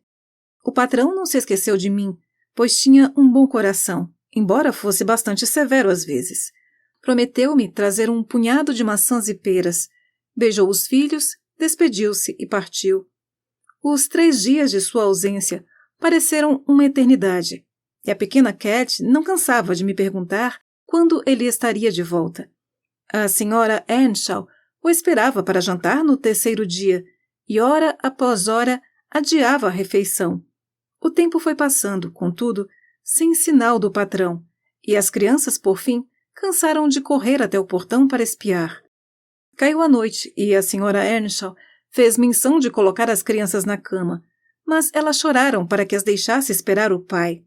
O relógio dava quase 11 horas, quando o trinco da porta se abriu, sem fazer barulho, e o patrão entrou em casa. Jogou-se em uma cadeira e, entre risos e grunhidos, pediu que lhe dessem espaço, pois estava morto de cansaço. Jamais faria uma caminhada daquela outra vez, nem em nome de todo o Reino Unido. E como se não bastasse, ainda levei um susto que quase me matou do coração, disse ele, abrindo o sobretudo que trazia amarrotado nos braços. Veja só, mulher, nunca antes recebi tamanho castigo, mas você deve tomá-lo como um presente de Deus, ainda que pareça ter vindo do inferno de tão escuro. Amontoamo-nos ao redor do patrão, e por cima da cabeça da senhorita Cat entrevi uma criança, suja e maltrapilha, de cabelo preto, já grandinha o bastante para andar e falar. Pelo rosto, parecia mais velho que Catherine, mas quando o puseram de pé, apenas olhou ao redor e ficou repetindo palavras confusas que ninguém conseguiu entender. Fiquei assustada, e a senhora Earnshaw estava a ponto de atirá-lo porta afora. Estourou com o marido, perguntando como ele ousava trazer aquele fedelho cigano para casa, quando tinham as próprias crianças para alimentar e amparar. O que pretendia fazer com a criança? Teria enlouquecido? O patrão tentou se explicar, mas estava mesmo morto de cansaço, e tudo o que conseguia assimilar em meio à reprimenda da senhora Earnshaw foi que ele o encontrara faminto e sem teto, perambulando confuso pelas ruas de Liverpool, onde o tomara nos braços e perguntara a quem ele pertencia. Nenhuma alma viva soubera responder, contou o patrão, e com o tempo e dinheiro limitados, julgou melhor trazê-lo para casa logo em vez de arcar com despesas inúteis por lá, pois estava decidido a não largá-lo como o encontrara. Bem, o resultado foi que minha patroa ficou resmungando até se acalmar, e o Sr. Earnshaw ordenou a mim que o lavasse, lhe desse roupas limpas e o deixasse dormir com as crianças. Hindley e Cat se contentaram em ficar olhando e escutando até a paz se restaurar. Em seguida, começaram a vasculhar os bolsos do pai à procura dos presentes que ele prometera. Hindley já era um rapaz de 14 anos, mas quando puxou o que outrora tinha sido um violino, espatifado no sobretudo, chorou de soluçar. Cat, quando ficou sabendo que o patrão perdera o chicote enquanto cuidava do estranho, manifestou seu desgosto mostrando os dentes e cuspindo naquela coisinha ridícula, o que lhe rendeu um safanão sonoro do pai, com o intuito de lhe ensinar bons modos. Recusaram-se terminantemente a compartilhar a cama com o menino, ou mesmo o quarto. Sem saber o que fazer, deixei-o no patamar da escada, na esperança de que já tivesse ido embora no dia seguinte. Eis que, por acaso, ou guiado pela voz, ele se esgueirou até a porta do Sr. Earnshaw, que topou com ele ao sair do quarto. O patrão quis saber como ele tinha ido parar ali. Fui obrigada a confessar, e como recompensa pela minha covardia e impiedade, fui expulsa da casa. Assim, Radcliffe foi apresentado à família. Quando voltei uns dias depois, pois presumi que meu banimento não fosse perpétuo, soube que o haviam batizado de Radcliffe. Era o nome de um filho dos Earnshaw que morrera na infância, e passou a lhe servir de nome e sobrenome. A senhorita Cat e ele ficaram muito próximos nesse meio tempo, mas Hindley o detestava. E, para dizer a verdade, eu também. Nós o azucrinávamos sem o menor pudor, pois eu não tinha juízo, não tinha a menor noção de injustiça, e a patroa nunca movia um dedo para defendê-lo. Heathcliff parecia ser uma criança taciturna e paciente, endurecido talvez por maus tratos.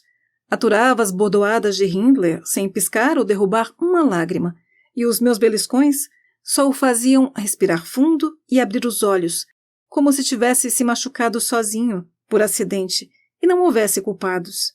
Essa resistência deixava o velho Sr. Earnshaw furioso, quando via que seu filho perseguia o pobre órfão, como costumava se referir a ele. Nutria uma estranha afeição por Heathcliff. Acreditava em tudo o que o menino dizia, o que era muito pouco, e quase sempre verdade, vale dizer. E o mimava muito mais que a Cat, que era travessa e malcriada demais para o posto de favorita. Assim, desde o princípio, o menino deixou uma atmosfera pesada na casa. Na ocasião da morte da Sra. Earnshaw, menos de 2 anos depois, o jovem patrão já havia aprendido a ver o pai mais como opressor do que amigo, e Heathcliff como usurpador do afeto de seus pais e dos próprios privilégios. E foi ficando cada vez mais amargo, remoendo as mágoas. Por um tempo, tomei suas dores, mas quando as crianças sucumbiram ao sarampo e precisei cuidar delas, assumindo de uma vez por todas as responsabilidades de uma mulher, mudei de ideia. Heathcliff ficou gravemente enfermo e, nos piores momentos, pedia a minha companhia junto ao leito. Acho que sentia o quanto eu me dedicava a ele e não tinha o discernimento para entender que eu estava cumprindo ordens. No entanto, preciso admitir, ele provou ser a criança mais comportada de que já se teve notícia. A diferença entre ele e os outros me forçou a ser menos parcial. Cat e o irmão eram terríveis, e ele era pacato como um cordeiro, embora fosse a sisudez, e não uma doçura que o fizesse dar tão pouco trabalho. Por fim, Heathcliff se recuperou, e o médico elogiou meus cuidados e disse que a melhora se devia em grande parte a mim. Senti-me lisonjeada e enternecida pela criaturinha que me rendera os elogios, de modo que Hindley perdeu sua última aliada. Ainda assim, não consegui me afeiçoar de todo, e volta e meia me perguntava o que o patrão via naquele menino taciturno, que até onde me lembro, jamais demonstrava qualquer sinal de gratidão. Não chegava a ser insolente com seu benfeitor, apenas insensível, embora soubesse perfeitamente o lugar que ocupava em seu coração e tivesse consciência de que bastava abrir a boca e a casa inteira seria obrigada a se dobrar a seus caprichos. Lembro-me de o Sr. Earnshaw, uma vez, comprar um par de potros em uma feira da paróquia, um para cada um dos rapazes. Heathcliff ficou com o mais bonito, mas o cavalo logo começou a mancar, e quando ele percebeu, disse a Hindley: "Quero trocar os cavalos, não gosto do meu. Se não trocar comigo, vou contar para seu pai das 3 surras que você me deu essa semana, e vou mostrar a ele o meu braço, que está roxo até o ombro." Hindley mostrou a língua e deu um safanão na orelha dele. "Vamos, anda." Insistiu Heathcliff, fugindo para o alpendre. Estavam na estrebaria. "Você não tem escolha. Se eu contar das suas surras, você vai apanhar em dobro." "Fora, cachorro!" bradou Hindley, ameaçando-o com um peso de ferro usado para pesar batatas e feno. "Se atirar esse peso em mim," retrucou ele sem sair do lugar, "vou contar que você ficou se vangloriando por aí, dizendo que vai me expulsar de casa assim que seu pai morrer. Veremos se ele não expulsa você na mesma hora." Hindley atirou o peso, acertando-o no peito, e Heathcliff caiu, mas prontamente se pôs de pé, pálido e esbaforido. E se eu não tivesse impedido, ele teria corrido para o patrão e se vingado, deixando seu estado falar por si só, dando a entender quem era o culpado. "Fique com meu cavalo então, cigano," disse o jovem Earnshaw. "Tomara que ele quebre seu pescoço. Fique com ele e vá direto para o inferno, intruso miserável. Arranque tudo o que puder de meu pai, e então mostre a ele o que você é, cria de Satanás. E pegue o cavalo. Espero que arranque fora seus miolos com um coice." Radcliffe tinha ido soltar o animal para conduzi-lo à própria cocheira. Estava passando por trás do potro quando Hindley terminou a bravata e o empurrou para debaixo de suas patas, e sem olhar para trás, para ver se seu desejo tinha se realizado, correu o mais rápido que pôde. Admirou-me a frieza com que o menino se levantou e seguiu a vida. Trocou as selas e tudo mais. Depois se sentou em um feixe de feno para se recuperar do mal-estar que o golpe violento ocasionara, antes de entrar em casa. Não foi difícil convencê-lo a me deixar botar a culpa por seus hematomas no cavalo. Ele pouco se importava com a história ser contada, uma vez que tinha conseguido o que queria. Na verdade, reclamava tão pouco de escarcéus como aquele que não imaginei que fosse vingativo. Estava completamente enganada, como o senhor logo vai ver.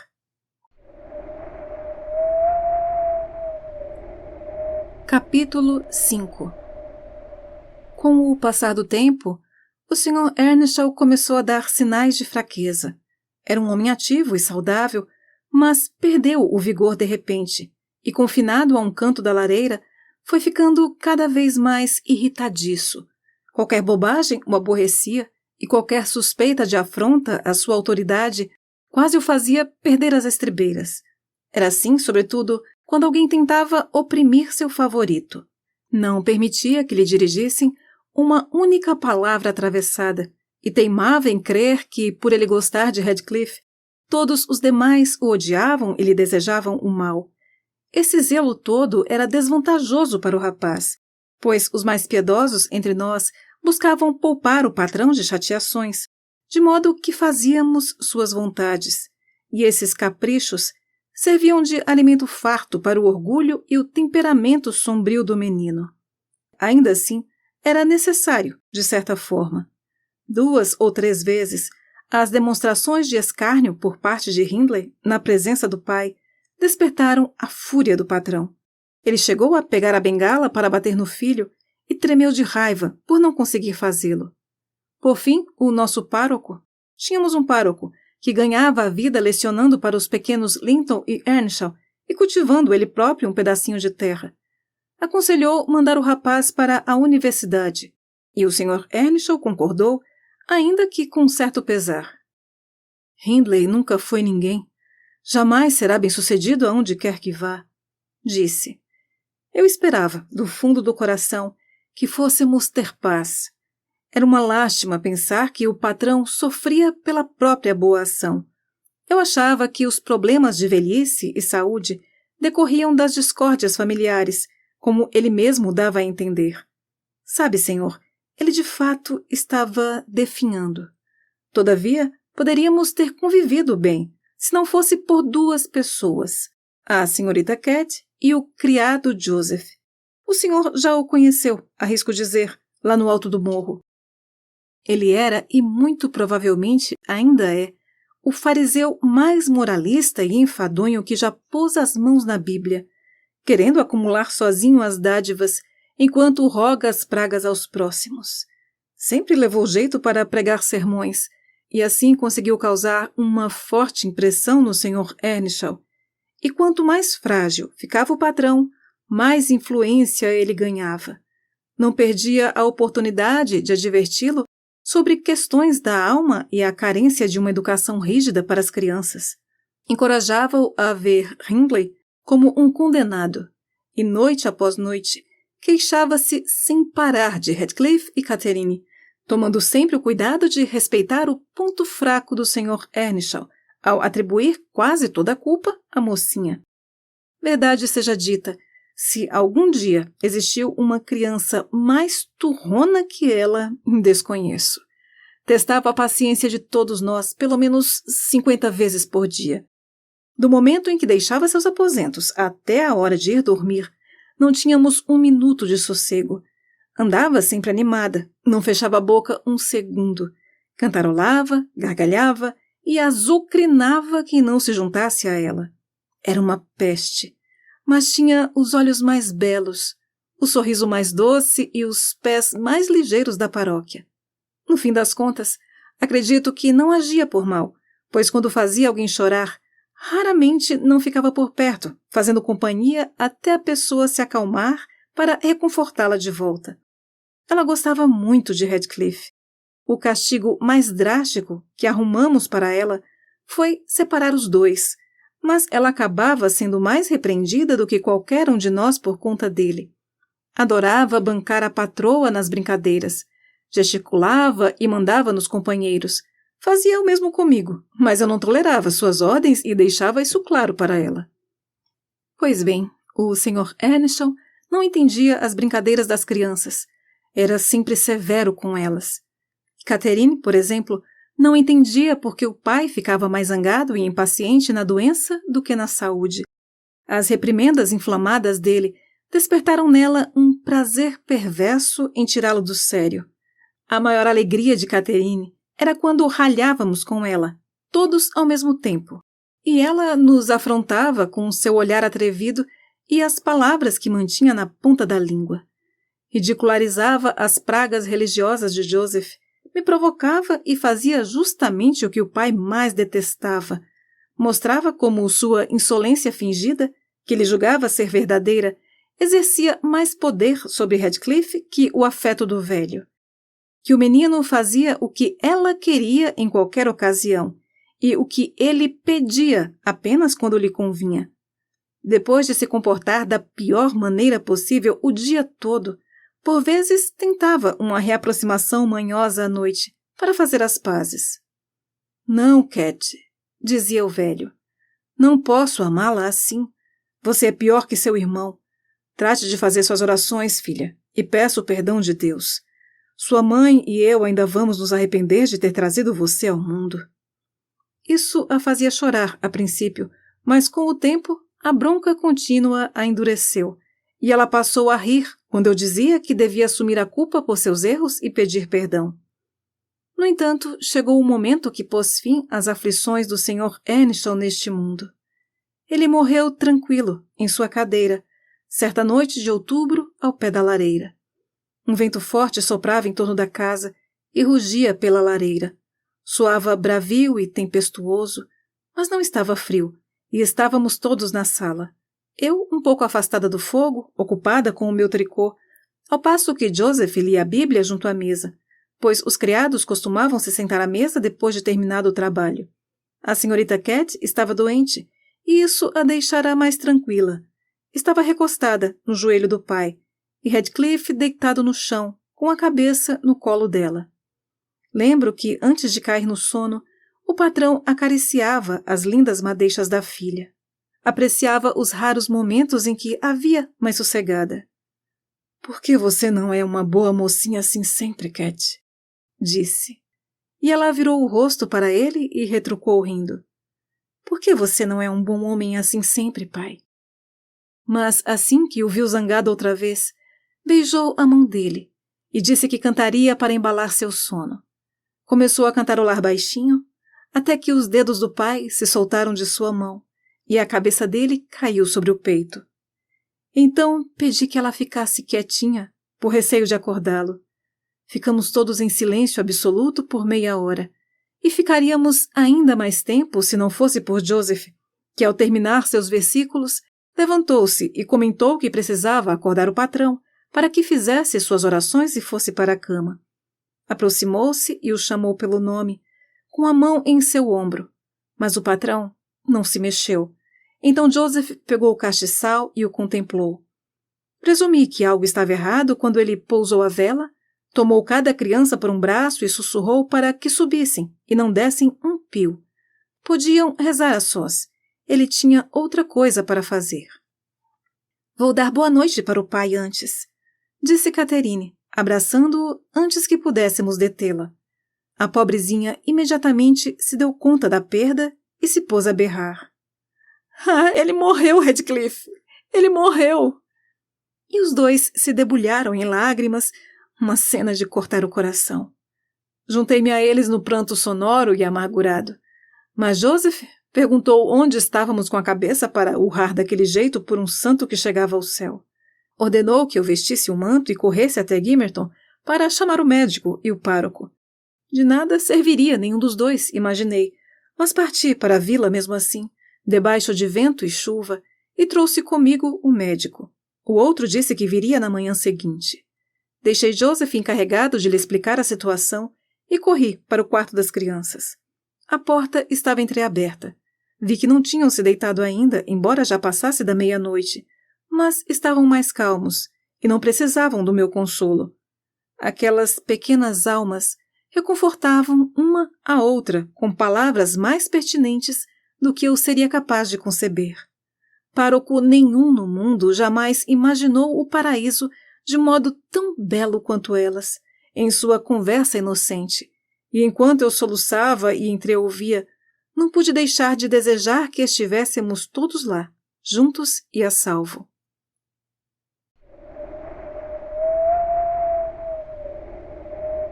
Capítulo 6.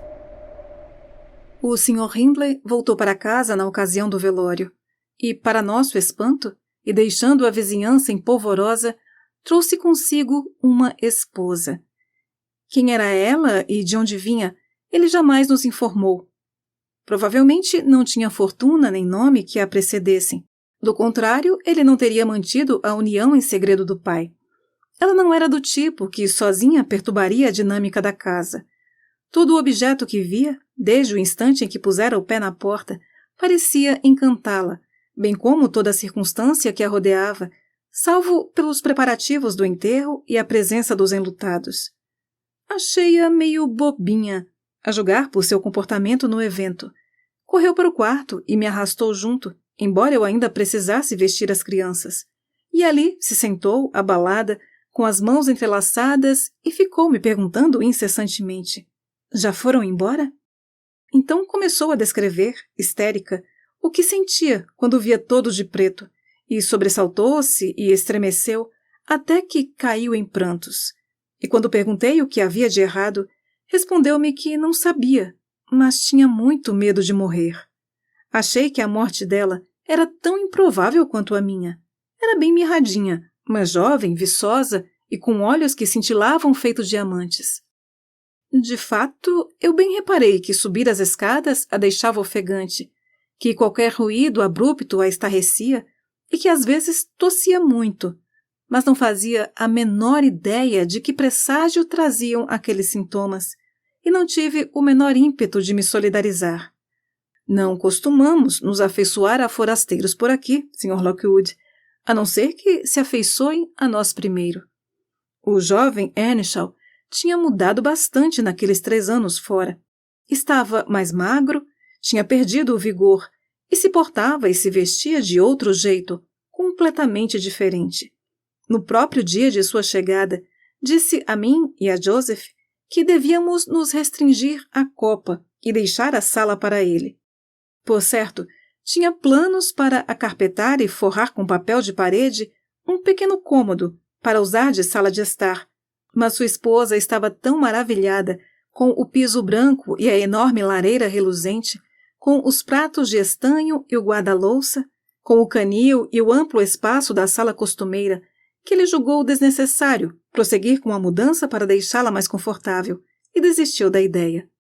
Ela também se mostrou alegre por encontrar uma irmã entre os novos companheiros, e tagarelava com Catherine, e a beijava, e andava com ela para lá e para cá, e a enchia de presentes no início.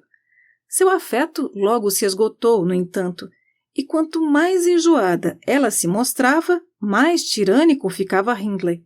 Bastou ela destilar umas poucas palavras de aversão por Heathcliff para despertar nele o velho ódio pelo menino. Afastou-o da companhia da família, isolando-o com os criados, privou-o das aulas do pároco e insistiu que trabalhasse no campo, exigindo que desse duro como qualquer outro rapaz da fazenda. A princípio, Heathcliff lidou bem com a humilhação, pois Cat lhe ensinava o que aprendia e trabalhava e brincava com ele no campo. Os dois cresciam feitos selvagens, e o jovem patrão negligenciava completamente o modo como se comportavam ou o que faziam, contanto que mantivessem distância. Não se importava nem mesmo em saber se iam à igreja aos domingos, mas Joseph e o pároco condenavam seu descaso quando os dois faltavam à missa. E isso o lembrava de mandar bater em Heathcliff e deixar Catherine sem comer no almoço ou no jantar. Contudo, era um dos passatempos favoritos dos dois fugir para a charneca de manhã e passar o dia todo por lá, e o castigo que sucedia virava motivo de piada. O pároco podia mandar Catherine decorar quantos capítulos quisesse, e Joseph podia surrar Radcliffe até quase lhe arrancar o braço. Esqueciam-se de tudo no instante em que ficavam juntos outra vez, ou quando arquitetavam algum plano maldoso de vingança. Muitas vezes chorei sozinha por vê-los mais desajuizados a cada dia, e não ousava dizer uma palavra, por medo de perder o tênue poder que eu ainda exercia sobre aquelas criaturas sem amigos. Em uma tarde de domingo, aconteceu que foram banidos da sala por fazer barulho ou qualquer transgressão banal do tipo, e quando fui chamá-los para jantar, não os encontrei em parte alguma. Vasculhamos a casa de cima a baixo, o pátio e a estrebaria. Eles estavam invisíveis, até que, por fim, em um arrobo de fúria, Hindley nos fez trancar as portas e jurar que ninguém os deixaria entrar naquela noite. A criadagem se retirou para dormir. Ansiosa demais para me deitar, abri a janela, coloquei a cabeça para fora e fiquei à espreita, embora estivesse chovendo. Estava decidida a admiti-los caso retornassem, apesar da proibição. Um tempo depois, pude ouvir passos vindo da estradinha, e a luz de uma lamparina reluziu no portão.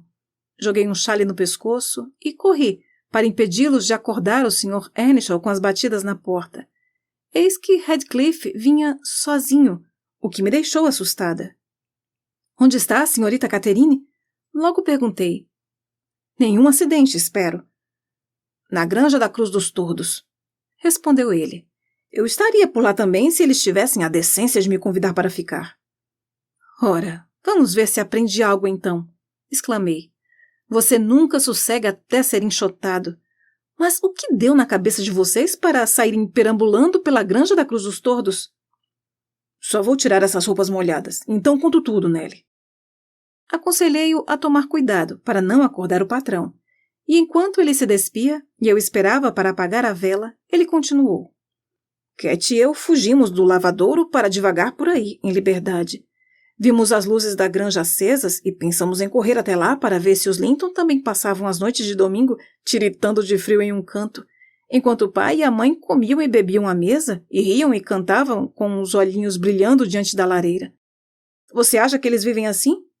Ou ficam lendo os sermões, catequizados pelo criado, e são obrigados a memorizar uma coluna inteira de nomes das escrituras se não responderem direito? Provavelmente não, respondi. São boas crianças, sem dúvida, e não merecem o tratamento que vocês recebem por se comportarem mal. Não me venha com essa, Nelly, disse ele. Que bobagem! Apostamos corrida do topo do morro até o terreno da granja, sem parar. Catherine perdeu feio, porque estava descalça. Você vai ter que procurar pelos sapatos dela no pântano amanhã. Nós rastejamos por uma abertura na cerca viva, seguimos tateando pelo passeio e ficamos plantados debaixo da janela da sala de estar deles. Era de onde vinha a luz. Eles não tinham fechado as venezianas nem as cortinas. De pé, apoiados na beira da janela, conseguimos espiar lá dentro. E vimos, nossa, como era lindo! Um lugar esplêndido, com carpete carmesim, cadeiras e mesas forradas em carmesim, e um teto todo branco, contornado a ouro, com uma cascata de gotas de cristal no centro pendendo de elos de prata, com pequenas velas cintilantes. E o senhor e a senhora Linton não estavam. Edgar e a irmã tinham a sala toda só para eles. Não deviam estar contentes? Seria o paraíso para nós. Mas então, sabe o que as boas crianças estavam fazendo? Isabela, que acredito ter 11 anos, só um a menos do que Cat, esperneava em um canto da sala, berrando como se bruxas a espetassem com agulhas incandescentes. Edgar estava de pé, junto à lareira, choramingando baixinho, e em cima da mesa um cachorrinho tremia e gania. Pela acusação mútua dos dois, concluímos que quase tinham partido o bicho ao meio. Imbecis! Era essa a diversão deles. Brigar para ver quem ficaria com uma bola quente de pelo no colo. Então começaram a chorar, e depois da confusão toda, ninguém mais queria pegá-lo. Não seguramos o riso. Eram tão mimados. Como os desprezamos. Você já me viu cobiçar algo que Catherine deseja? Já nos flagrou gritando, soluçando e rolando pelo chão, um em cada canto da sala? Eu não trocaria minha vida aqui com a de Edgar Linton, na Granja da Cruz dos Todos, por nada neste mundo. Nem se tivesse a oportunidade de empurrar Joseph do telhado mais alto ou pintar a fachada da casa com o sangue de Hindley. Psiu! Interrompi. Você ainda não me contou, Radcliffe, como foi que Catherine ficou para trás. Comentei com você que demos risada, respondeu ele. Os Linton ouviram e correram em disparada para a porta. Ficaram quietos por um tempinho, então começaram a berrar. Mamãe, mamãe, papai, mamãe, venha cá, papai. Ladraram qualquer coisa assim. Fizemos barulhos terríveis para assustá-los ainda mais. Depois nos agachamos, porque alguém estava destrancando a porta, e achamos melhor arredar o pé. Eu estava de mãos dadas com Cat e tentava fazê-la apressar o passo, quando de repente ela caiu. Corra, Radcliffe, corra, sussurrou ela. Soltaram o bulldog e ele me pegou. O demônio a segurava pelo tornozelo, Nelly. Eu podia ouvir a respiração abominável dele. E Cat não gritou. Não teria gritado nem se fosse empalada pelos chifres de uma vaca louca. Mas eu gritei. Roguei pragas o suficiente para aniquilar qualquer demônio na cristandade. Então peguei uma pedra e soquei-a entre as mandíbulas do bulldog e tentei com todas as forças empurrá-la goela abaixo. Um criado monstruoso surgiu com uma lamparina, por fim, aos berros. Pega, Sombra, pega! Mudou de tom, no entanto, quando viu a presa capturada por Sombra. Esganou o cão e arrastou-o para longe, sua imensa língua roxa para fora e os lábios murchos, babando sangue. O homem pegou Cat no colo. Estava abatida, não por medo, tenho certeza, mas por dor. Levou-a para casa e eu fui atrás, resmungando imprecações e jurando vingança. O que está vendo, Robert? Inquiriu o Sr. Linton da porta de entrada. Sombra avançou em uma menina, senhor, respondeu ele. E temos um rapaz aqui, acrescentou agarrando-me, que mais parece um bárbaro. Aposto que os ladrões queriam que os dois pulassem a janela e abrissem a porta para todos entrarem assim que fôssemos dormir, para depois nos matarem sem grandes dificuldades. Trate de calar essa boca suja, seu ladrãozinho de uma figa. Você merece forca por isso. Sr. Linton, não baixe a guarda. Não, não, Robert, disse o velho tolo. Essas pestes sabiam que ontem era dia de receber o dinheiro do aluguel. Achavam que levariam a melhor. Entre, vou providenciar a devida recepção para eles. Faça-me o favor, John, feche o trinco. Dê um pouco de água para o Sombra, Jenny. Ora essa, afrontar um magistrado em seu refúgio e em pleno domingo? Até onde vai a insolência desses bandidos? Ah, minha querida Mary, venha ver. Não tenha medo, não passa de um menino. Mas a vilania está estampada em seu rosto. Não seria uma bênção para o país enforcá-lo de uma vez por todas, antes que se manifeste sua natureza também em seus atos e não só nas feições? E ele me puxou para debaixo do lustre, e a Sra. Linton ajeitou os óculos no nariz e ergueu as mãos horrorizada. As crianças covardes também se aproximaram. Isabela balbuciava. Coisa pavorosa, tranque-o no porão, papai. É igualzinho ao filho do adivinho que roubou o meu fazão de estimação, não é, Edgar? Enquanto me examinavam, Cat voltou a si. Ouviu a última parte da conversa e riu. Edgar Linton, por sua vez, encarou-a com um olhar inquisitivo, até ligar os pontos e reconhecê-la. Ele nos vê na igreja, como você sabe, embora seja raro nos encontrarmos em qualquer outro lugar. É a senhorita Earnshaw, sussurrou para a mãe. Vejam como o Sombra a mordeu, está com o pé sangrando. A senhorita Earnshaw? Impossível, bradou a madame. Andando pelos campos com um cigano? De qualquer forma, querido, a criança está chateada, posso ver, e talvez fique aleijada por toda a vida. Quanto descaso por parte do irmão dela! Exclamou o Sr. Linton, voltando-se para Catherine. Pelo que Childers me conta, Childers era o nosso pároco, senhor. Ele a deixa crescer no mais absoluto paganismo. Mas quem é esse? Onde ela arrumou esse companheiro? Ah, imagino que seja aquela estranha aquisição que meu finado vizinho fez em sua jornada a Liverpool. Um pequeno lascarim, ou um órfão americano ou espanhol. Um menino terrível em todo caso, observou a senhora. Totalmente indigno de um lar decente. Você notou o linguajar dele, Linton? E pensar que as crianças ouviram tudo, que o traje... E tornei a praguejar. Não fique brava, Nelly. Então ordenaram a Robert que me levasse embora. Recusei-me a ir sem Cat. Ele mesmo me arrastou até o jardim, empurrou a lamparina para cima de mim, assegurou-me que o Sr. Earnshaw seria informado do meu comportamento. E, apressando-me a partir, trancou a porta de volta. As cortinas ainda estavam enroladas em um canto e retomei o meu posto de espião, pois se Catherine quisesse voltar, eu seria capaz de partir as vidraças daqueles janelões em 1000 pedacinhos, caso não a deixassem sair. Estava sentada no sofá, em silêncio. A Sra. Linton pegou o manto cinza que havíamos tomado emprestado para nossa excursão, balançando a cabeça e ralhando com ela, suponho. Cat é uma moça, então fizeram uma distinção entre o trato com ela e comigo. A criada trouxe uma vasilha de água morna e lavou seus pés. O Sr. Linton preparou uma dose de vinho quente e Isabela despejou uma bandeja de bolo em seu colo. E Edgar ficou observando a distância. Em seguida, secaram-na e pentearam seu lindo cabelo. Ofereceram-lhe um par de enormes pantufas e empurraram sua poltrona até a lareira. E assim a deixei, mais contente impossível, dividindo os petiscos com o cachorrinho e o Sombra, cujo focinho ela apertava enquanto comia, e fazendo reluzir um brilho vivaz nos opacos olhos azuis dos Linton, um suave reflexo do próprio rosto encantador, notei que estavam estupefatos.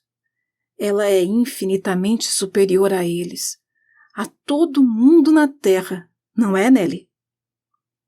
Essa história ainda vai render mais do que você imagina. Respondi, cobrindo-o e soprando a vela. Você é um caso perdido, Radcliffe. O Sr. Hindley vai recorrer a medidas extremas, pode apostar.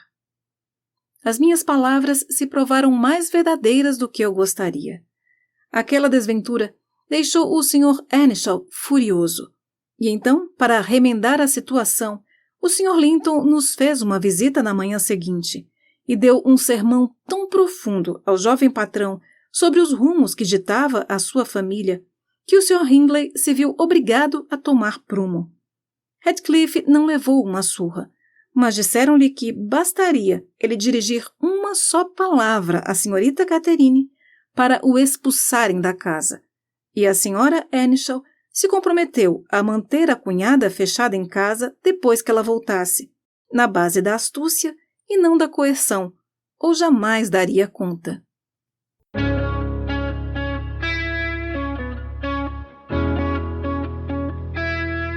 Você acabou de ouvir mais um episódio do Literata Cast. Apoio Bennett Cutelaria.